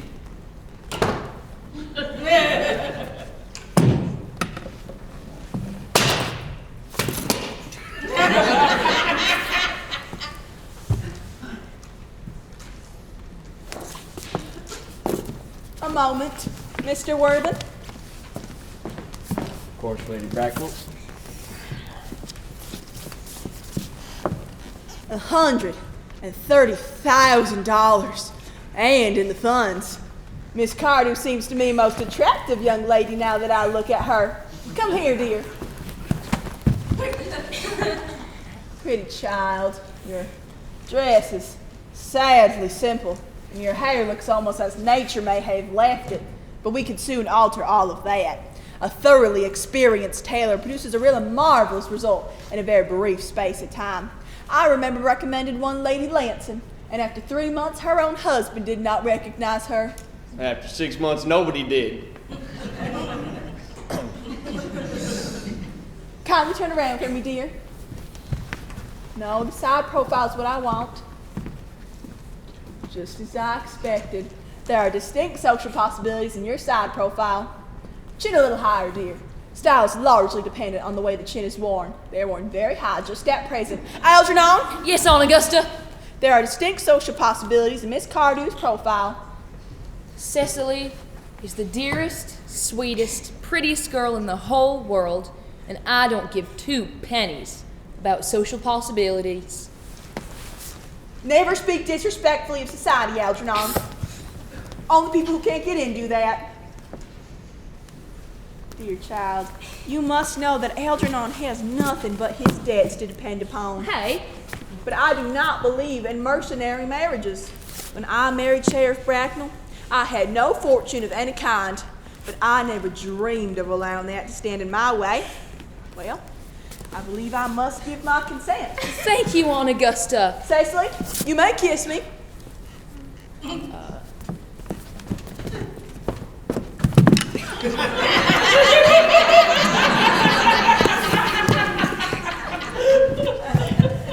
Thank you, Lady Bracknell. You may also address me as Aunt Augusta for the future. Thank you, Aunt Augusta. The marriage, I think, had better take place quite soon. Thank you, Aunt Augusta. To speak frankly, I am not in favor of long engagements. They give each other too much time of getting to know the other's character, which I think is never advisable. Begging pardon for interrupting you, Lady Bracknell, but this engagement is quite out of the question. I am Miss Cardew's guardian, and she cannot legally be married without my consent until she comes of age. That consent I absolutely decline to give. Upon what grounds, may I ask? Algernon is an extremely, I may say, ostentatiously eligible young man. He has nothing, but he looks everything. What more could one desire? Well, it pains me very much to have to speak truthfully to you, Lady Bracknell, about your nephew, but the fact of the matter is I do not approve at all of his moral character. I suspect him of being untruthful. Untruthful. My nephew Algernon? Impossible. He is an intellectual. I am an intellectual. Afraid there can be no doubt about the matter, Lady Bracknell. This afternoon, during my temporary absence in Cheyenne on the important question of romance, he obtained admission to my ranch under the false pretense of being my brother. Under the assumed name, he drank, I've just been informed by my farmhands, an entire bottle of my personal whiskey. Spirits I was specially reserved for myself. Continuing in his disgraceful deception, he succeeded in the course of the afternoon in alienating the affections of my only ward. Subsequently, he stayed to tea and devoured every single muffin. And what makes his conduct all the more heartless is that he knew perfectly well from the first that I have no brother. That I've never had a brother, and that I certainly have no intention of having a brother in the future, not even of any kind. I distinctly told him so myself yesterday afternoon.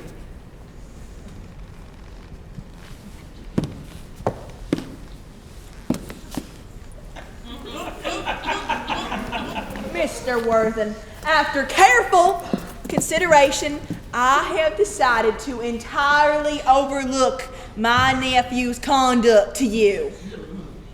Well, that's mighty kind of you, Lady Bracknell. My own decision on the matter, of course, is unalterable. I decline to give my consent. Cecily, come here, dear. How old are you? Well, I'm really only 18, but I always admit to 22 at rodeos. You are perfectly right in making some slight alteration. Indeed, a woman should never be quite accurate about her age. It looks so calculating. 18, but admitting to 22 at rodeos. Well, it will not be long before you are of age and free from the restraints of tutelage. So I don't think your guardian's consent is, after all, a matter of any importance. Begging pardon for interrupting you again, Lady Bracknell. But it seems only fair to me to tell you that according to the will of her grandfather, Miss Carter does not come of age until she is, oh, let me see now, 35. That does not seem to me a grave objection. 35 is a very attractive age. Cheyenne society is full of women of very highest birth who, of their own free choice, have remained 35 for years. Lady Anderson is an instance of point. She has been 35 ever since she first arrived at the age of 40, which was many years ago now. I don't see why our dear Cecily should not be even more attractive at the age you mentioned than she is at present. There'd be a large accumulation of property. Algie, could you wait for me until I was 35? Of course I could, Cecily. You know I could. Yes, I felt it instinctively. But I couldn't wait all that time. I just hate waiting. Even for 5 minutes for anybody. It makes me rather cross. You see, I do appreciate punctuality in others, but especially waiting for marriage, that's quite out of the question. Then what is to be done, Cecily? I don't know, Mr. Moncrief.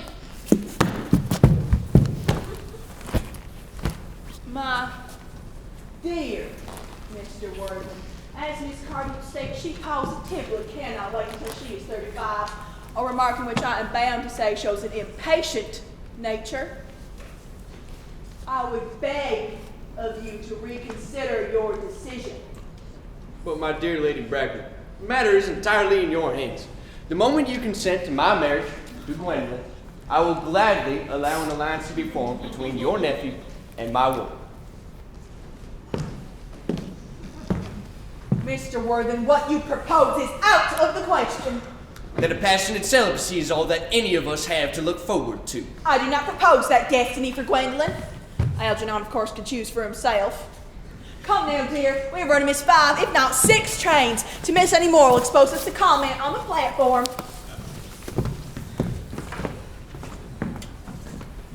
Everything is quite ready for the christenings. The christening, sir? Is that not somewhat premature? Both of these gentlemen have expressed a desire for immediate baptism. Ain't they a rage? The idea is grotesque and irreligious. Algernon, I forbid you from being baptized.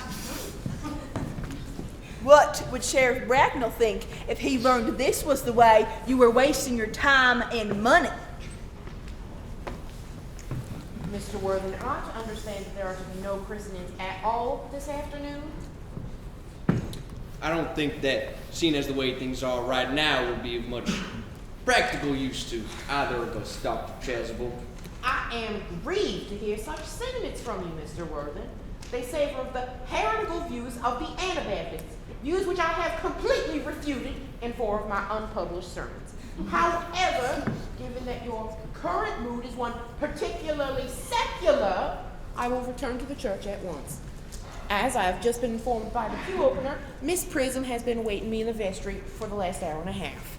Miss Prism, did I hear you mention a Miss Prism?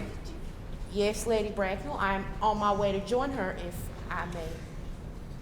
Pray allow me to detain you for a moment. This matter may prove to be one of vital importance to our Sheriff Bracknell. Is this Miss Prism a female of repellent aspect, remotely connected with education? She is the most cultivated of ladies and the very picture of respectability. Ooh. Cicely. It is obviously the same person. May I ask what position she holds in your household? I am a celibate, madam. Miss Prism, Lady Bracknell, has been for the past 3 years Miss Cardew's esteemed governess and valued companion. I wouldn't go that far. In spite of what I hear of her, I must see her at once. Let her be sent for. She approaches. She is not. I was told you expected me in the vestry, dear Cannon. I've been waiting for you there for an hour and 3/4. Prism! Prism, come here! Prism, where is that baby? 28 years ago, Prism, you left Sheriff Bracknell and I's house, number 104, Upper Main Street, in charge of a preambulator that contained a baby of the male sex. You never returned. Weeks later, through the elaborate investigations of the Cheyenne police, the preambulator was discovered at midnight in an isolated corner of Bayswater. It contained the manuscript of a 3-volume novel of more than usually revolting sentimentality. But the baby is not there. Prism, where is that baby? Lady Bracknell, I admit with shame that I do not know. I only wish I did. On the morning of the day that you mentioned, a day that is forever branded in my memory, I prepared as usual to take the baby out in its perambulator. I had with me a somewhat old but capacious handbag in which I had intended to place the work of fiction, which I had written in my few unoccupied hours. In a moment of mental abstraction, for which I can never forgive myself, I placed the manuscript in the bassinet and the baby in the handbag. But where did you deposit the handbag? Do not ask me, Mr. Worthing. Miss Prism, this is a matter of no small importance to me. I insist on knowing where you deposited that handbag. I left it on the platform of one of the larger railway stations in Cheyenne. Which railway station? The depot. The Brighton line. I must retire to my room for a moment. Gwendolyn, will you wait here for me? If you are not too long, I shall wait for you all my life.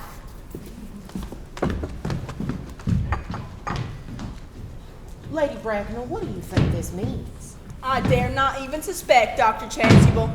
I need hardly tell you that in families of high position, strange coincidences are not supposed to occur. They are hardly considered a thing. Uncle Jack seems strangely agitated. Your guardian has a very emotional nature. I dislike this noise. It sounds as though he was having an argument. I do not like arguments of any kind. They are always vulgar and often convincing.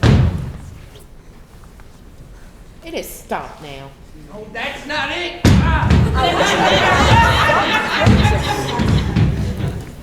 Suspense is terrible. I hope it shall last. Is this the handbag, Miss Prism? Examine it carefully before you speak. The happiness of more than one life depends on your answer. It seems to be mine. Yes, here's the injury it received through the upsetting of a Gower Street omnibus in younger and happier days. And here is the scene on the lining caused by the explosion of a temperance beverage, an incident that occurred at Leamington. And here are the locker my initials. I'd forgotten that in an extravagant mood I had them placed there.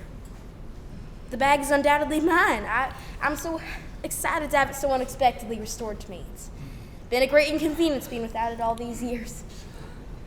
Miss Prism, more is returned to you than this handbag. I was the baby you placed in it. You? Yes. Mother. Mr. Worthen, I'm unmarried. Unmarried? Well, I do not deny that this is a serious blow. But after all, who has the right to cast a stone against one who has suffered? Cannot repentance wipe out an act of folly? Why should there be one law for men and another for women? Mother, I forgive you. Mr. Worthen, there is some error. There's the woman who can tell you who you really are.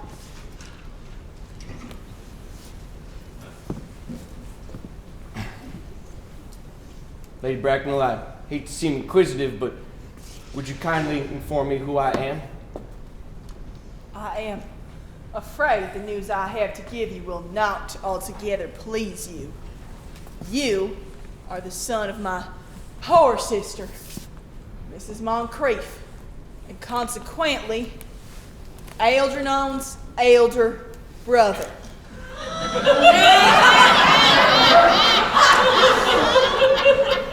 No. Him? Algy's elder brother? Oh.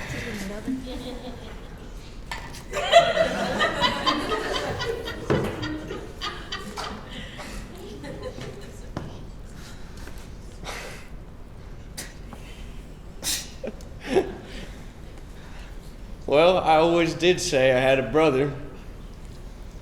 Suppose I do have a brother after all. Cecily, how could you ever doubt that I had a brother? Dr. Chasuble, my unfortunate brother. How do you do? Miss Prism, my unfortunate brother. How are you? Gwendolyn, my unfortunate brother. Pleasure to meet you. Algernon, you young scoundrel, you'll have to treat me with some more respect in the future. You've never behaved to me like a brother in all your life. Oh, well, not till today, old boy, I admit. I did my best. However, I was a little bit out of practice.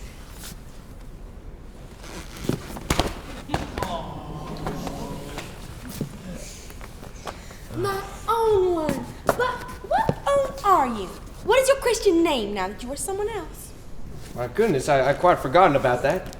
Your decision on the subject of my name is irrevocable, I suppose. I never change except in my affections. What a noble nature you have, Gwendolyn. Well, and then I suppose the question must be cleared up at once. A moment, Aunt Augusta. At the time when Miss Prism had deposited the handbag, had I already been christened? Every luxury that money could buy, including christenings, had been lavished on you by your fond and doting parents. And I was christened. That much is settled. But what name was I given? Let me know the worst. Well, being the oldest, you were naturally christened after your father.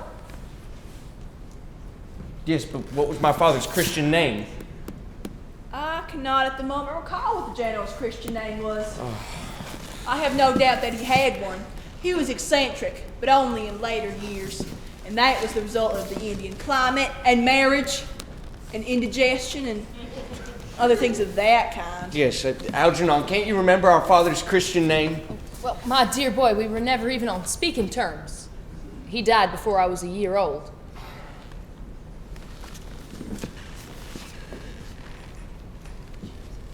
Wait a minute, I suppose his name would appear in the army listings of the period, wouldn't they, Aunt Augusta? The general was essentially a man of peace, except in his domestic life. But his name would appear in any of the military listings of the time. Put it, I know. Army listings of the last 40 years are here. These life records should have been my constant study. M. Generals. Malin, Maximum, Magley. What ghastly names they have. Markby, Migsby, Moncrief. Lieutenant, 1840. Colonel, Lieutenant Colonel. General, 1869. Christian names, Ernest John. Well, I always did say my name was Ernest, didn't I, Gwendolyn? Well, it is Ernest after all. I mean, naturally, it is Ernest.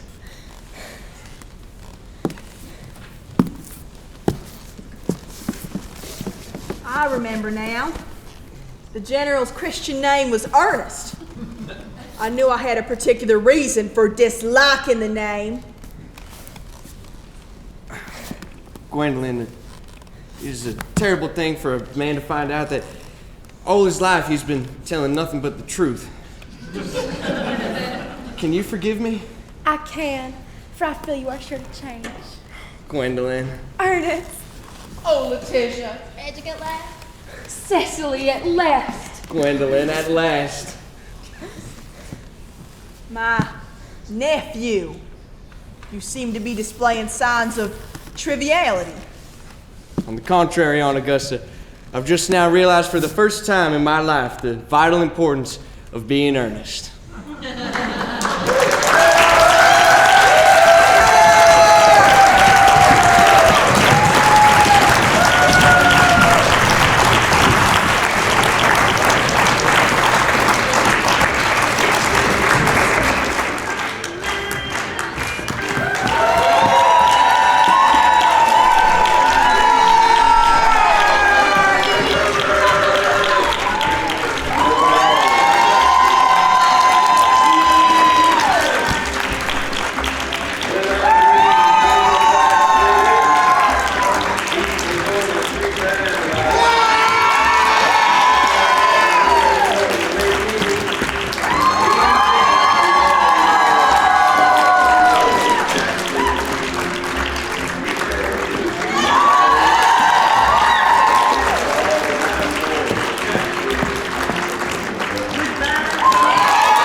Everybody, it's really nice to have you here tonight.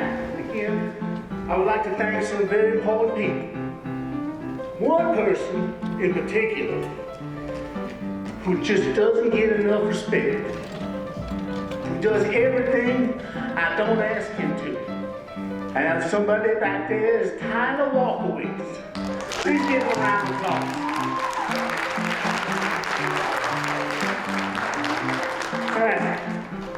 So firstly, I want to thank Mike Ziobi and David Smith for their set design and construction.